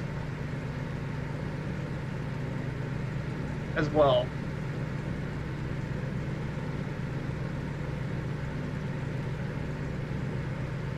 And then about higher education. So higher education is usually into many of the universities around Norway. But to be accepted in the higher education schools, you must obtain a general university admission certificate, which is general study competence, which they can be achieved by teaching general studies while in upper secondary school, as well as combined 5 years of schooling and work experience with past exams in Norwegian, mathematics, natural sciences, English, and social studies as well. And they're brought into different things. Universities, which concentrate on theoretical subjects, university colleges with a wide range of choices, and private schools. So that is basically the overview of learning about colleges and education here in Norway. Oh, and look to our left. There's sunlight. There's actually the sun. We have not seen the sun very much in the last 2 streams. We actually have the sun. Oh my gosh.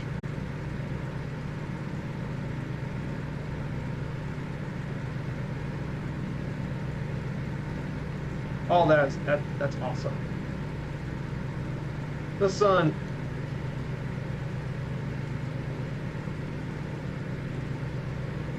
This is just... Oh, that is just beautiful, guys.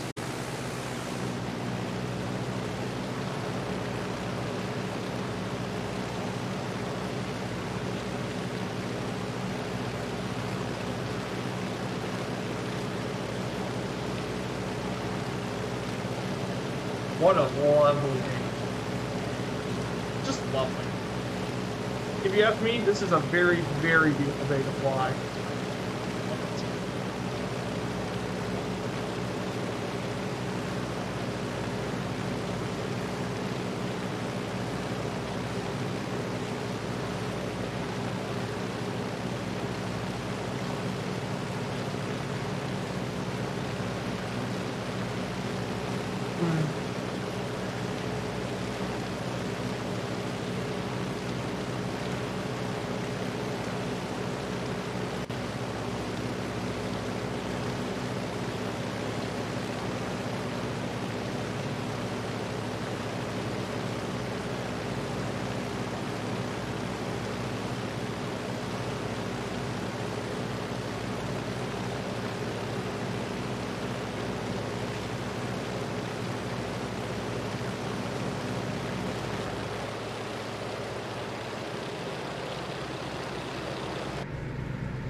Yeah, we're about 100 nautical miles out, so now we're going to get to the second, and this is going to be a very important thing to talk about. So let's talk about the Norwegian language for a bit. So the Norwegian language is definitely a very interesting one compared to some of the other languages. Of course, it's a Germanic language, but it's actually a North Germanic language, where, along with its relatives of Swedish and Danish language. But it's unique as its dialect continuum of more or less mutually intelligible varieties. There's actually two forms of Norwegian language. There's a book tongue known as bokmål, meaning book tongue, and then Njormisk, which is New Norwegian. The one you hear people speaking about the most is Njormisk, while the one written Norwegian is bokmål. Norwegian is one of the two official languages in Norway, the other being Sami, which is a Finno-Ugric language, spoken by less than 1% of the population, and is one of the working languages of the Nordic Council. And the origins of the modern Norwegian go back to the Proto-Indian language and its German influence. But the language struggle started in during its union between Denmark and Norway.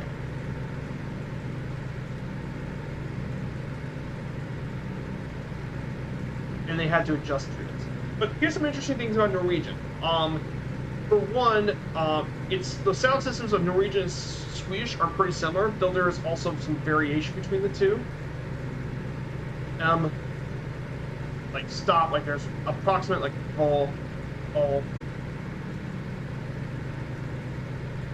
In those ridge reflect consonants, for example, in the consonants, they're as a result of zongmi, which is different sound changes as well. And these are different for each part of Norway. There's also different vowels, like I, A, all, different E, A, E. And then there's also a very unique letter in the alphabet, A. There's like Oi, Oi, and all that. So in Norwegian, there are 29 letters in the alphabet. There's your original 26 in the English alphabet from A to Z, but there's actually 3 additional letters in the alphabet. You have first is a ligature representing the AE that's actually fused into one word, which is a character when you form for the letters A and E. Then there's this cross line O. This is used for mid-front rounded vowels. In English, it is mainly used for. Basically, it sounds like oh, boy, or something like that. It's kind of hard to pronounce as English. Obviously, I'm not a master of Norwegian language. And finally, which is the A, and then you have the circle on top of the A.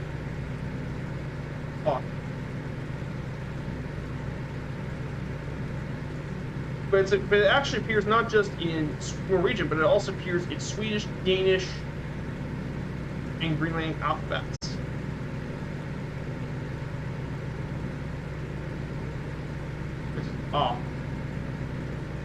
Now, about the two written languages, bokmål and Nynorsk. So, book tongue of written Norwegian in New Norwegian are 2 versions of written one.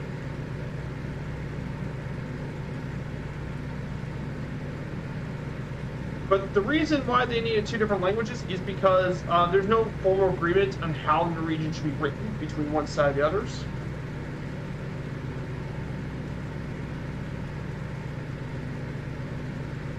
And basically, bokmål is similar to Danish because, well, it used to be part of the Danish-Norwegian Union.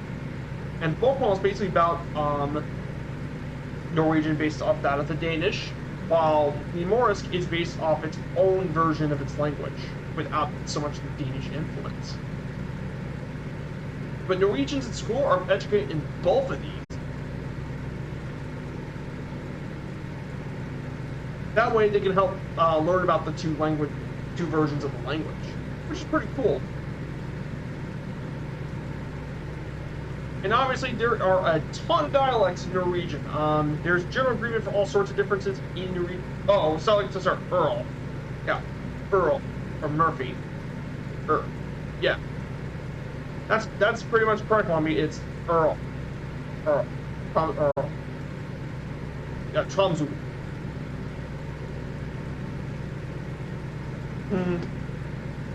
So if I butcher one me, I'm really sorry. I try my best. And then finally, there's all sorts of different dialects here. If you see the picture, there's different dialects of Norwegian, because with all the physical geography separating Norway, you get tons of dialects because of geographical separation between the different parts of Norway. So, for example, someone living in Oslo would have a different dialect than someone living in Bergen, for example. Or someone different living up in Hammerfest. Or also. Basically, just all different languages.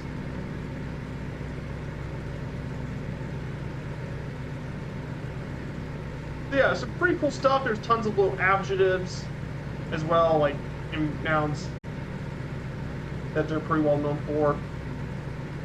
And also, the verbs are not conjugated like English. And they do have some personal pronouns as well, based on their language structure. So I did actually come up with a few phrases that I think some of you guys learned. I know most Norwegians are very proficient in English, but just in case if someone ever spoke Norwegian, here's quite a few phrases that you might want to actually know when you get there. So obviously, similar to German, yes is ja, very similar to a lot of other German language. No in Norwegian is ne. Compare that to German with nine, and English is no. And French is non. So basically very different, a little different from other German language. Thank you in Norwegian is tak, T-A-K-K, tak. But if you want to say thank you very much, you put tak at the end and you say tusen tak.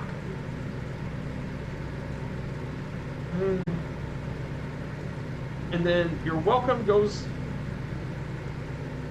and you say you're welcome after you say after someone says thank you. The proper word to say is vær så god or vær så god. And then please is vær så snill, like vær så snill. Just again, I deeply apologize to any Norwegians in the chat. But I mean, but on the other hand, it's important that you learn some bit of the language and stuff. I mean, that's what's great thing about these streams is to bring people closer together, despite our differences. And then where is Bodø? And then you put where is that place name in here. So for example, where is train? Hvor tog? Hvor tog? Meaning where is train? If you want to look for the bus, it's bus with an additional S. Hvor bus. Now, airports is actually flyplass.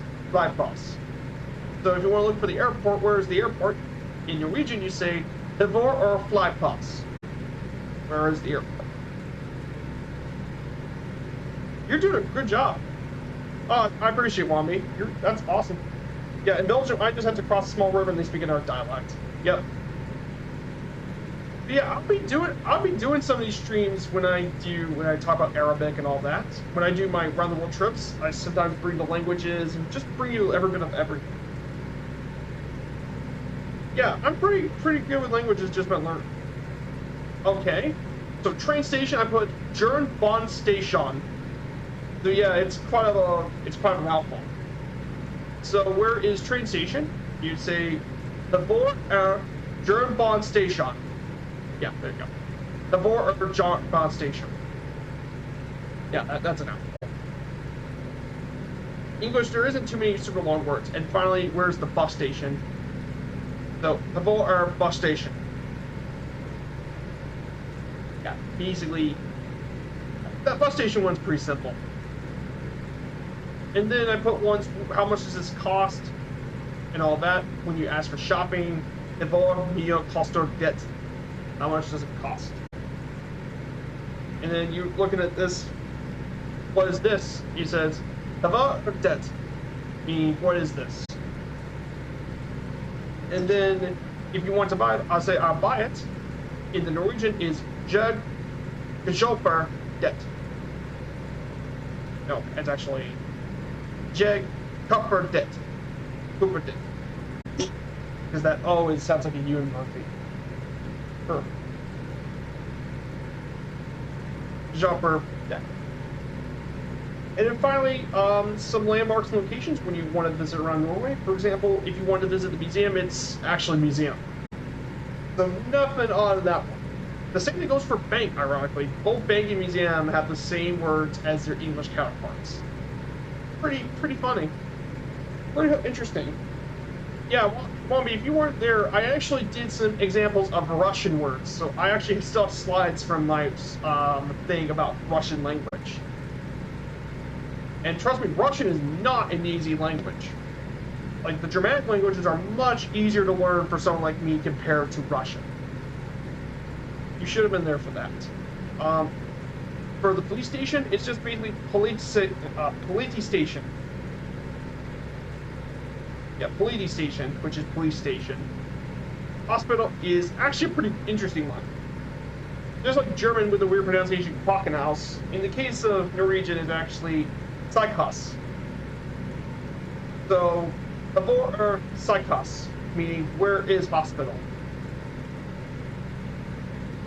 And if it's a store and shop, you want to say it's actually butik, which is, so where is butik? Or Hvor butik, where is the store? Restaurant is still the same as English. Restaurant is restaurant. Church is kirk. So where is church? Hvor kirk.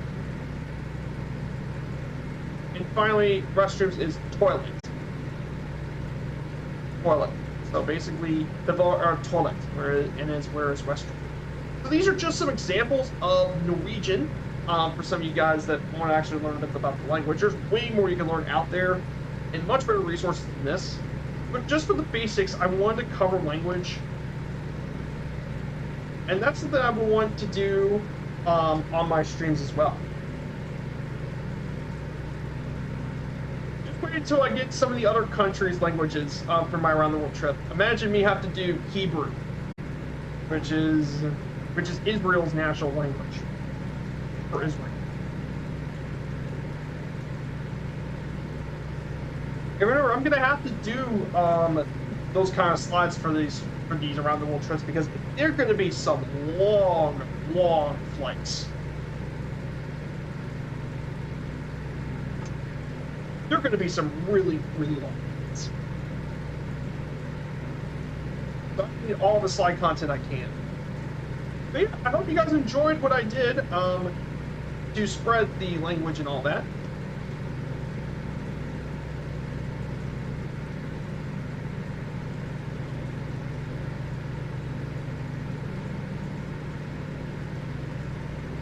So that's it about the Norwegian language stuff. And the rest of the slides should be about Bodø.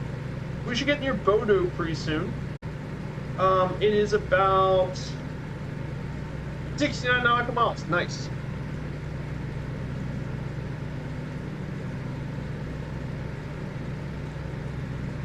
So, yeah.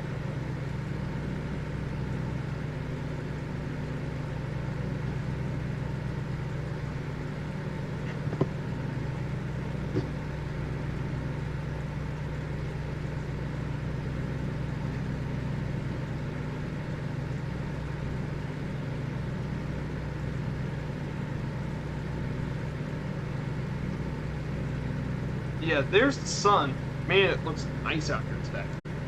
Beautiful, beautiful day for flying here. There are only 60 nautical miles left. Hopefully we should get by there fast enough we can get the raid, to find a good person to raid.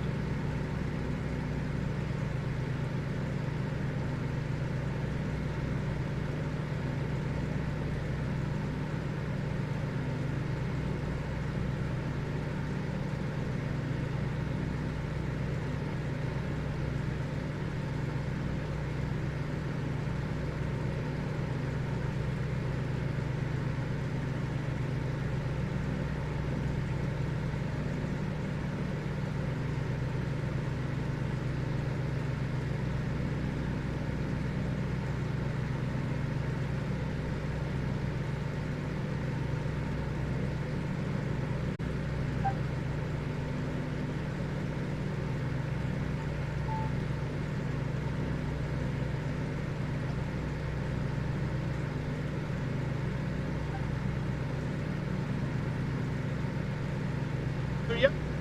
So I'm going to be seeing you guys on Sunday. So a little bit of preview for Sunday's plan. I'll speak it again after we end the stream. But so for this one, we continue down the coast from Bodø. We'll be through Saltviet National Park, right around the coast, and we'll continue through the Norwegian coast into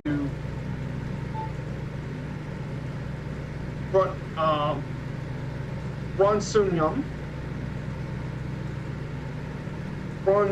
Brønnøysund, located here in Brønnøy, Brønnøy.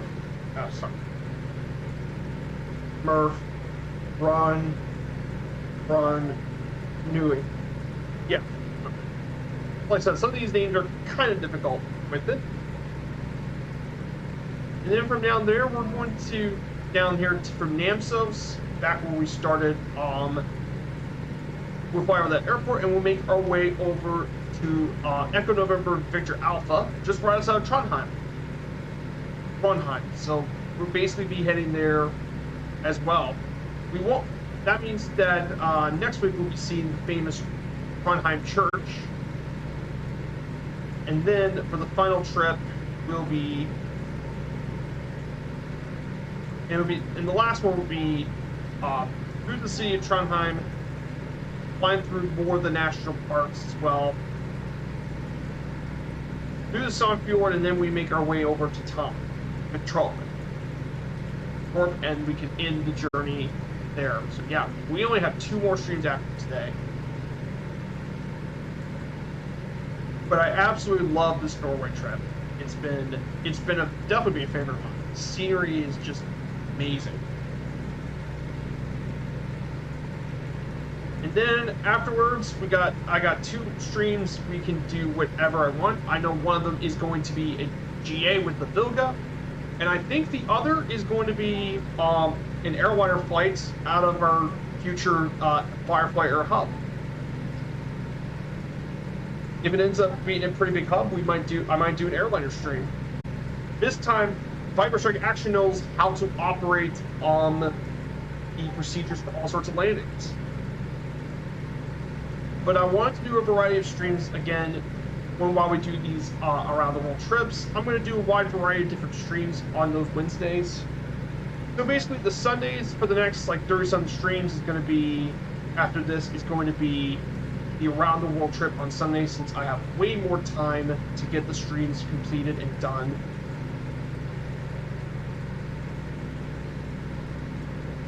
And the Wednesdays will be all around just general streams, either bush trips around a bunch of the areas, while others we do airliner flights. But that way I can focus my full research attention to the around the world trip, since those are going to be some of my longer streams.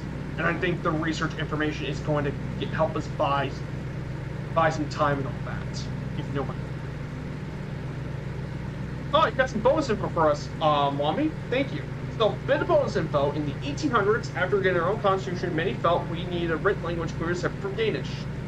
A gentleman named Abar Austen Travel the country, research dialects. Out of this, he written a standardized language known as Norse. Yep, that's what I was talking about earlier, Wombi. But yeah, that's in the chat. Yes, we have our own Norwegian expert here in Wombi, who's also making some great sceneries too. But thank you so much for getting the info, Wombi. Thank you so much, my friend. I really do appreciate it. But yeah, that's why they created the second language for a reason. Because like I said, Norwegian nationalism really grew during the 1800s with Denmark, the ideals of nationalism.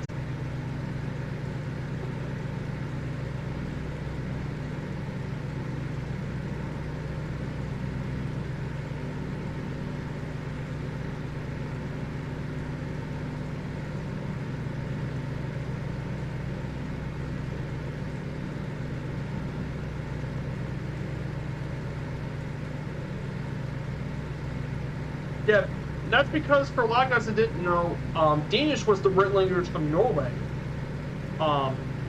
until 1814, when they were part of the Danish-Norwegian crown.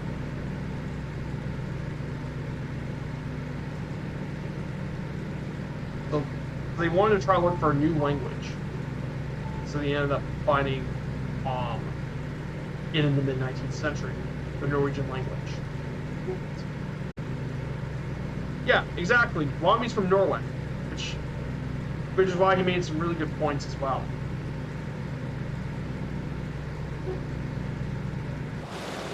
But like I said, it's great to have a Norwegian native that can help me out with some of this stuff.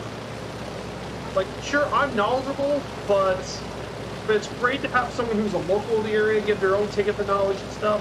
Like, that is when you learn truly the most.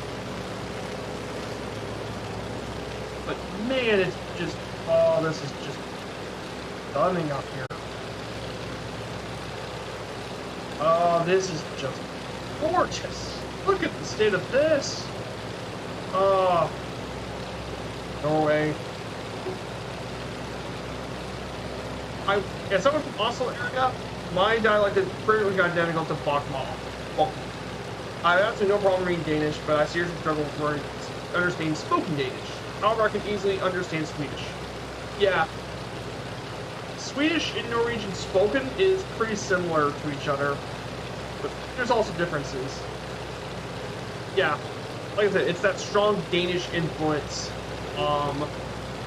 Like I said, that Danish influence is still present in Bokmål. But speaking Danish and speaking Norwegian is quite different. So, like I said, it's the language barriers that I think a lot of people... That's why sometimes people with similar languages can't understand someone of that language sometimes, because there are some differences in rules of how they all work. Like I said, I've never taken a foreign language, but I've done plenty of research about that sort of stuff.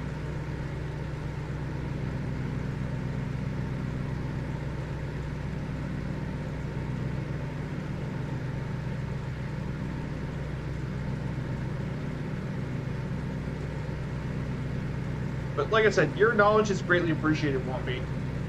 So, as always. So yeah, guys, if you guys like what you see from the chat, and if you like the contents we do here so far, why not send a follow to the channel and continue to support the channel. And while you're at it, I have a Discord of my very own as well. So we have one for the entire Viper Strike community as well. Got some big things going on for the next couple of weeks as well.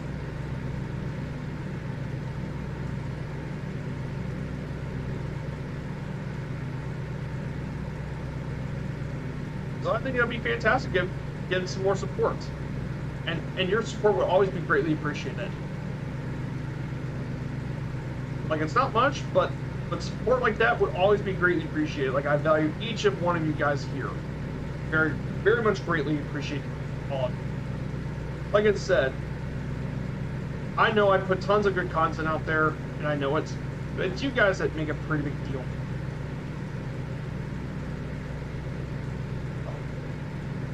Okay, we're not actually far from our destination. We're around 40 nautical miles out, so let's go ahead and talk about our final stop for a little bit. And this is the city of Bodø.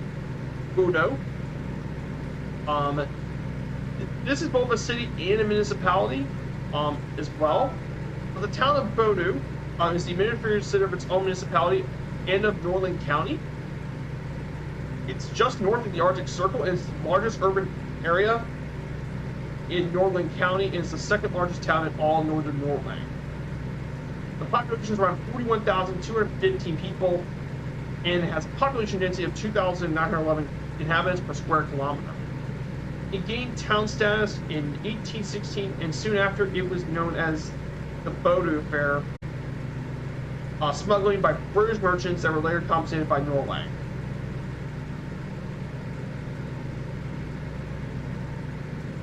It quickly expanded across Bodø. It was transferred to that town, and they acquired a few areas over the past couple of years. But this place has got quite an interesting history. During World War II, the town was nearly destroyed, but most of the town was destroyed by the Luftwaffe on May 27, 1940. 6,000 people were living there at the time, and 3,500 lost their homes in the attack. 15 people died during the air attack, 2 British soldiers and 13 Norwegians. Due to the lack of housing, the Swedish government helped build 107 different apartments in the winter. This small area is still known today as the Swedish town, the Svenska brand, and in the rebuilding, and then the town was rebuilt after the war and ended in 1959. So that's a bit about the town's history. There's quite a few really known institutions. You can find the campus of Norge University, which has 11,000 students. It's just 6.2 miles outside of the city center. Over 12,000 undergrad and grad students study at the university. It's the location of the only police academy in Norway outside of Oslo. You can also find the Norwegian Civil Aviation Authority situated here, which handles all sorts of civil aviation in Norway. And of course, the Norwegian Armed Forces headquarters for North Norway is located just east of the city.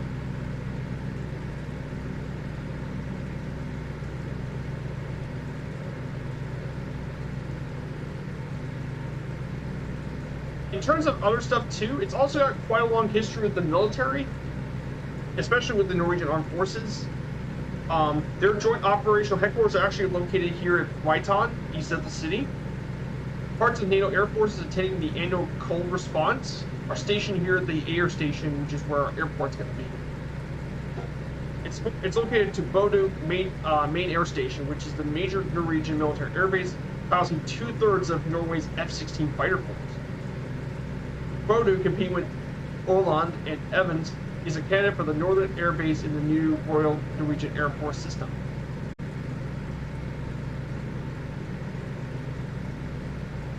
Oh yeah, and there's also a major street in this city known as General Fleischer's Gate in honor of Carl Gustav Fleischer. And of course, the city also received international attention during the U-2 crisis in 1960, when American U-2 pilot Gary Powers had been shot down over the Soviet Union on his way from Pakistan to Bodø. If you want to know where the U-2 crisis crashed, well, he ended up actually crashed at near Yekaterinburg in Russia.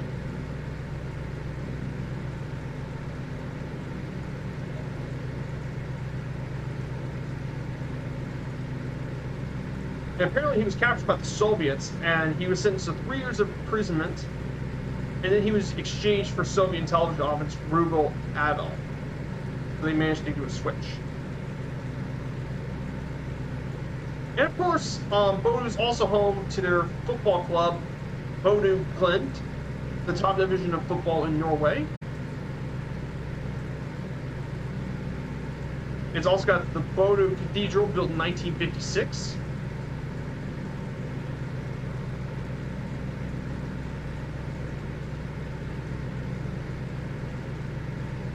And from there you can find a really well-known aviation museum. This is the Norwegian Aviation Museum.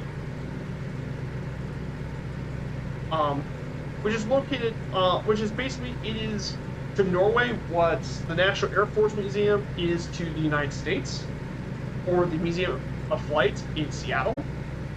But basically, this aviation museum opened back in May 15, 1914 by King Harald V. It is the Norwegian National Aviation Museum of Aviation. It is also the largest aviation museum in the Nordics, covering around 10,000 square meters, and the building is shaped like a huge propeller, contains both civil and military collection of aircraft. So some of the aircraft that are included, here's a couple of aircraft on this display. They got a UH-1 Huey, the Iroquois. They got a CF-104 Starfighter from Canada. They actually got a Tiger Moth in there, the DH-82. Of course, they got a Junkers Ju-88 in the museum, which was a crashed German plane.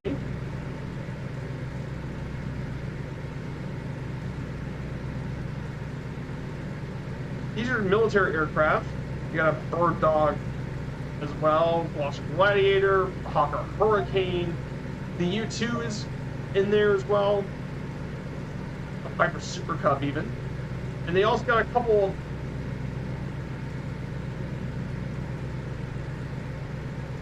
And of course, they also have a Rockwell 1121 Jet Commander, which is an American business jet. But yeah, they got some pretty nice little aircraft up there as well.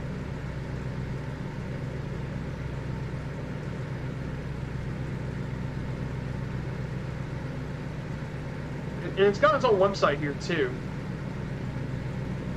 Exhibitions. So they got some aircraft. I'm looking at their civil aircraft too. So they got their civilian planes. So some of the civilian planes featured in the museum include the twin. They got a Twin Otter up there for Widerøe, a Fokker F-28 Fellowship. They got a Junkers up there. Yes, the Junkers. They got a Junkers Ju-52 in the Norway Museum. And apparently in Norway, the Junkers was actually used between flights between Oslo and Bergen along the coast. In fact, they operate air services from this plane until, get this, 1956. Yes, they operated the Junkers to the 50s. I kid you not. Like, to me, that is a testament of a successful plane, if you ask me. Yeah, and there's King Cobra in the Junkers. I see a King Cobra.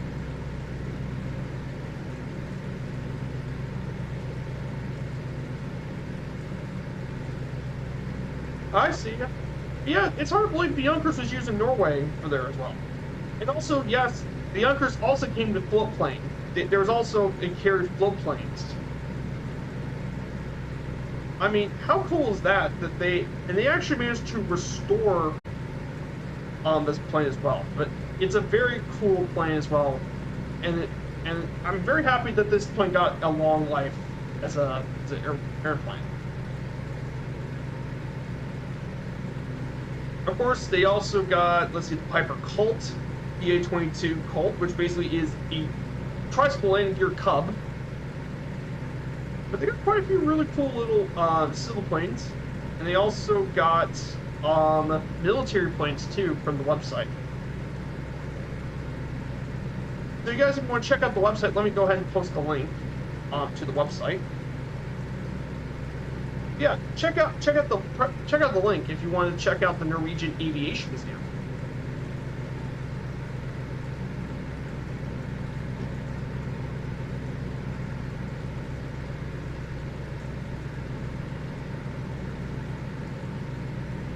But yeah, it's got the entire Aviation Museum link, and you can check out all the different exhibitions and stuff. The museum, apparently from the website, also says they have the only Norsemen flying in Europe. Which basically, if you guys don't know, the Norsemen, Norduen,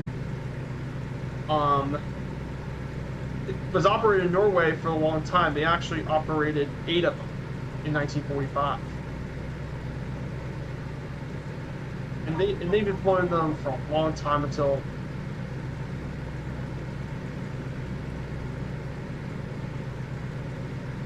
But it's a really cool little aircraft.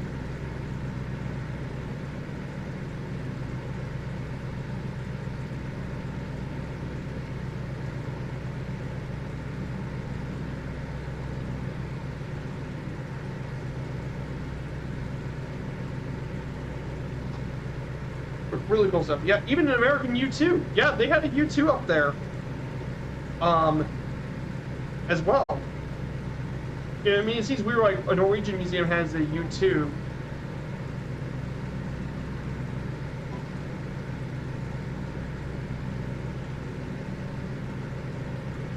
But there's actually a reason why they had a U-2 up there. It was because Bodø was where some of the U-2s were stationed at. Was actually at the military air station.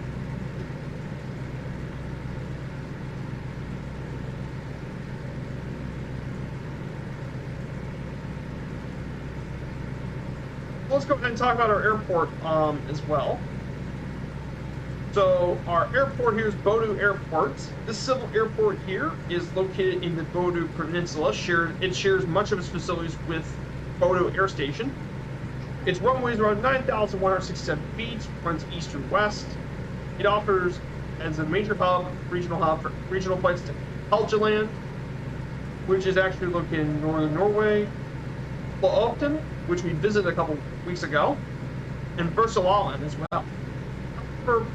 Bobby mentioned this, that we're going to get a brand new airport, and it's going to start construction in 2024, and it won't be open until 2029. But this new airport's actually 1 kilometer south and build a new district in the site of the current airport. But postal flights have actually been part of this area since 1921, and before 1940 it was currently served with seaplanes from Weterbro. But it wasn't until the first landing of the airport in World War II in the 40s was the first main landing of the airport. Also, here's something else that's famous during the 70s. This was actually used during the testing of the Concorde. The Concorde was actually landed at this airport one time in 1975. Which basically, for guys who don't know, haven't been around with the Concorde, basically it is a supersonic airliner, Mach 2.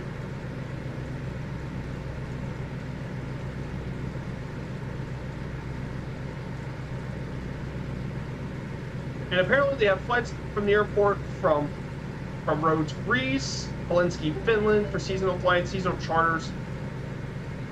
Throughout Greece, Spain, and more. And of course, tons of regional flights from Weterbro. Oh, you put some pictures. Nice, King Cobra. That's awesome. I would love to see your pictures. I'm going to go check it out. Just 1 second. Oh, that is great. Oh, these are wonderful pictures of King Cobra. So, about the military air station that was actually here at the airport, which shares the reserves. It was actually originally serviced in 1922, and usually they did seaplane flights. But at the same time, the runway was first built in the 30s. Then Germany captured this area in 1940 and built a new 3,000-foot runway strip. Originally, at first, there were fighters and reconnaissance planes, and then later bombers. And mainly, Ju-87s were stationed there as well. Then, after Germany capitulated in World War II, the Norwegian Armed Forces took over and continued to build more of it. But it really grew during the Cold War, however, where the U-2s were actually stationed out of the airport. And Norway actually agreed in the mid-50s, in 1955, that US and UK could do reconnaissance flights out of Bodø and other northern airports, given as long as they don't violate Soviet airspace. That was until, well, the U-2 crisis, obviously, in 1970. Then, during the 60s, it continued to have a strategic role in the 60s. intercept airspace in Soviet aircraft in Norwegian airspace. And then later on, after the Cold War at least, they moved a few things, and then they switched, and this area is now going to be where F-35s are meet. So, that's our 71 also emergency landed here 4 times. Ah, gotcha. Thanks for pointing that out. So we are around 13 miles. We're going to go ahead and turn off the autopilot, and we're going to descend. The guys do exclamation point predicts, negative number. We're going to attempt to do our landing here at Bodø Airport. We're going to fly around the city for a little bit before we land. We're going to fly around the city, and there's the airport. Thank you so much for the information, Womby. That's greatly appreciated. Like I said, I do tons of research beforehand on my streams, but it's great that you can help me out with more information.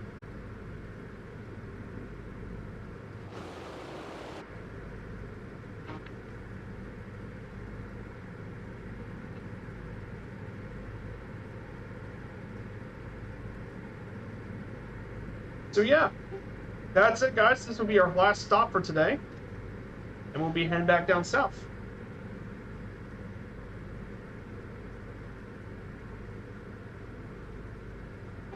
Unfortunately, there are no POA landmarks in Bodø.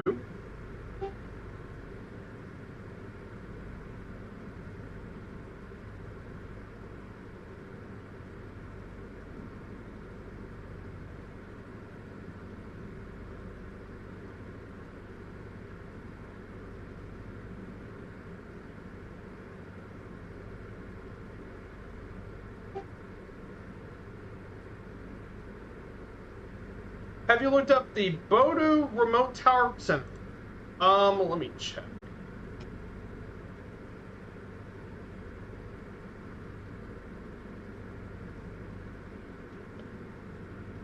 Oh, no, I'm looking at that right now. So, according to ATC Network, they opened the world's biggest remote tower there, June 1st of this year.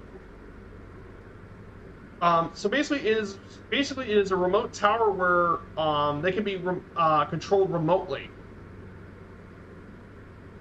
And there's actually other ones too. There's already 4 airports currently from June 3rd, which is Bodø, Rost, Bodø, Osvik, and Bardufoss.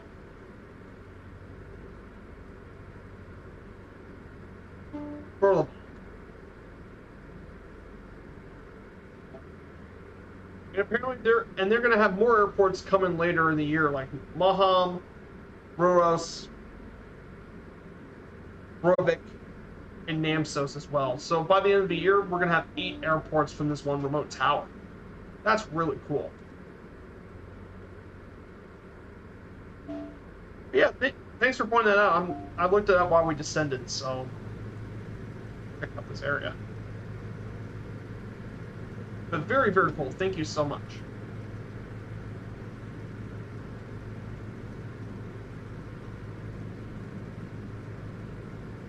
But yeah, that's really cool, though. They have remote towers operate remotely.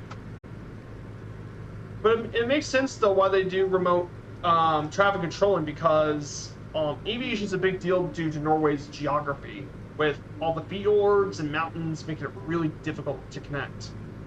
That's why that remoteness actually really helps.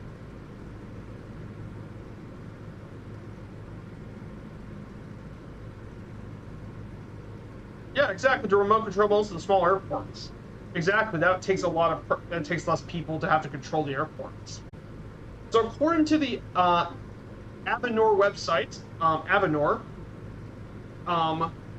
so how it works is the people are doing this by located in the center of the remote tower, and they use cameras, microphones, and other equipment installed in the airport to give them detailed information about weather and activities at the airport remotely. The camera takes like a 360 image around the airport. They can zoom in on all sorts of details like birds, on drones, more, and they can even have infrared to see in the dark. And every airport there is connected to the tower center via redundancy. That way, to make sure if one fails, not all of it goes down. But it's pretty cool. Pretty cool information to learn about. Positive, you no longer need a dedicated APHIS officer for 3 flights a day. Negative, yeah, you lose that local feel. That is a negative, but I think the positives will start outweighing the negatives. If it means people are still safe, yeah, the tech's really interesting. I think it might be an example for other countries as well if they have difficult geography to work with. There might be a few other places that could probably use it. Maybe Alaska could probably use it. Like there's a couple airports in Alaska, which has lots of similar geography. Maybe Alaska could have something similar to that, like Southeast Alaska with its fjords and all that. That could be a scenario that works. Difficult terrain, tons of airports. So here it is. Here's Bodø. We're going to land on runway. We're gonna actually land on runway 07. We're gonna do the scenic approach.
Hey, Mongo, good to see you. Yeah, we're about to make our landing, Mongo.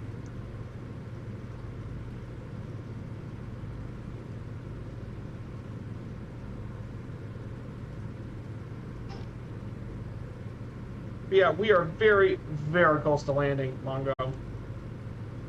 The right side of the city, we have actually two different structures here.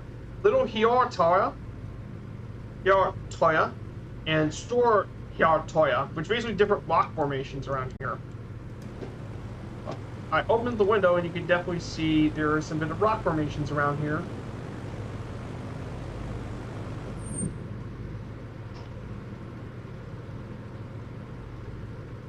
We're just gonna make a short landing.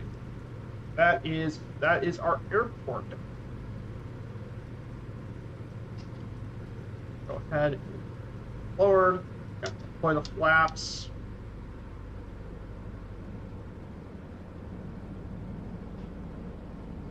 Get ready to land. Yeah, thank you guys so much for joining me on today's flight. So yeah, we actually don't have much further to go. We only have two more streams with the Norway, and we'll be done. We just got the one on Sunday and next Wednesday to complete.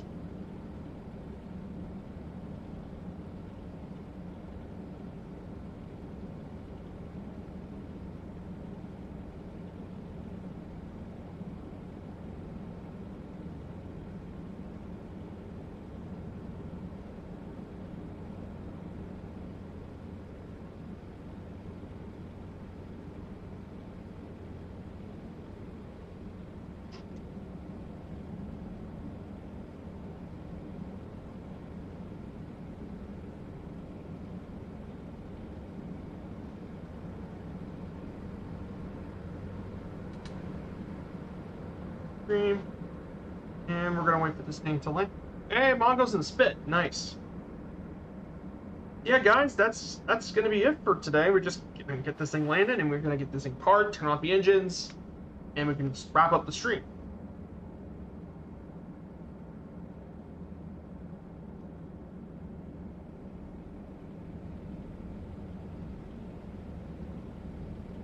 Yeah, it's great to fly this Junkers J-52 again. It's good to have this old bird back in the air.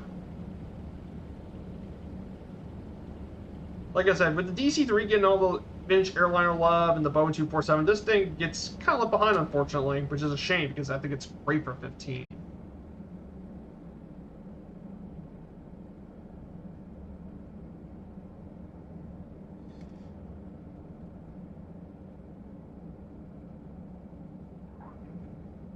Beautiful lane. That's butter. Stopped. Yes, I can get this thing stopped. Nice. Perfect. We're just gonna get this thing taxied, and we'll find a good parking spot for these Junkers. So yeah, guys, that's it. Here's one with one more fact information. Bodø has a Cold War mountain hall. At the time, that was a nuclear-resistant bunker. It can fit 2 squadrons of fire jets, and this addition was to the 60A hardened shelters for aircraft. Yeah, it was very much a major base, back in the Cold War. And they would need to have a major base because obviously the Soviets are not keen on letting the Americans control much of Norway.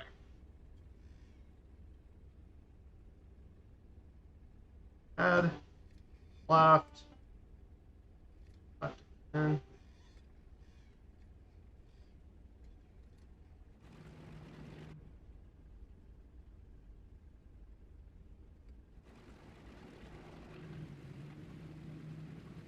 And we're run this thing, and let's see some of the landings. Hope we get there in time. There's Ewell in the Cody. Yeah, I caught you guys just in time for the landings. Just in time. The GFE2 was 3 to 5 years ahead of the DC-3, so it's funny that it was a year ahead in the Sim DC-3. It is. It's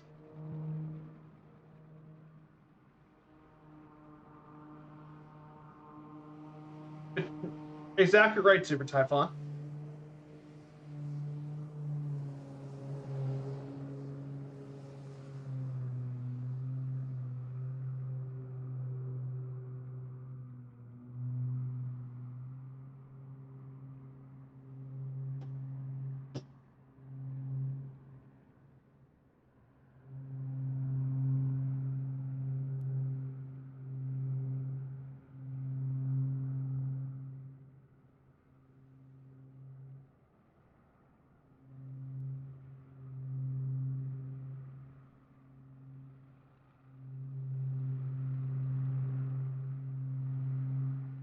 So there's King Cobra. He's about to attempt his landing. But yeah. Man, the J-52, what a majestic bird.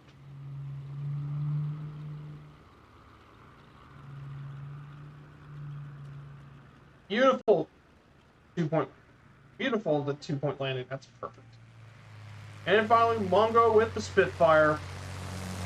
Spitfire, not super difficult to land. In fact, I have more trouble taking off on the Spitfire than landing the Spit. Beautifully done, Mongo. Awesome, awesome job, guys. Beautiful flying today.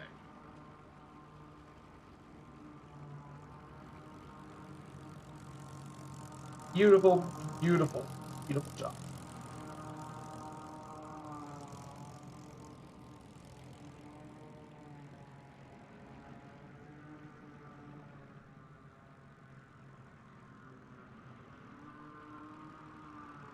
Yep, I'm going to go ahead and turn off the Junkers then. Let's go ahead and just make sure up.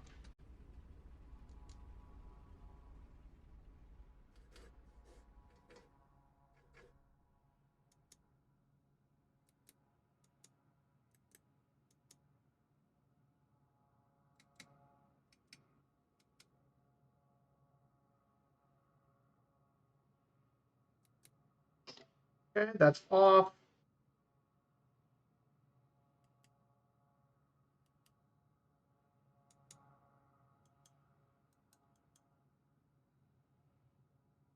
Here she goes. All right. Junkers is off. So yeah, guys, this is it. And of course, one final picture for the Discord.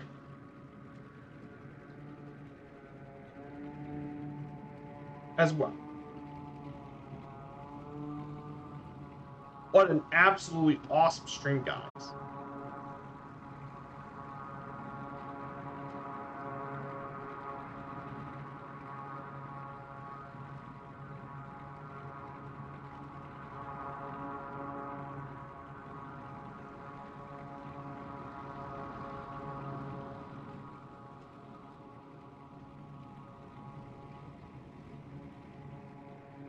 All right, guys. Thank you so much for coming here today.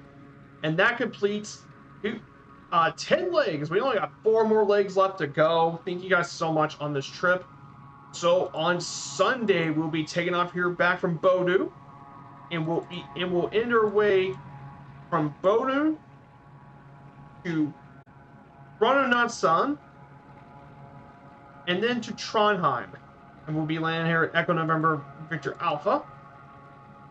And that is going to be, so on Sunday, we got a 245 nautical mile journey. I might take the Vilga, actually, for that stream.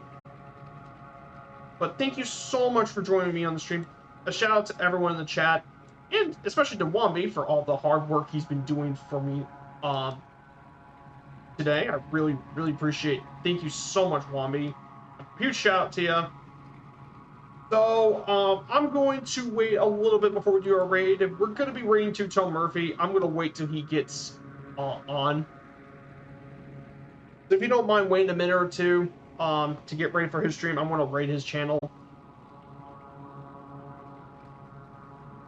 So, thank you guys so much. And then afterwards, next Wednesday will be the final leg of the tour.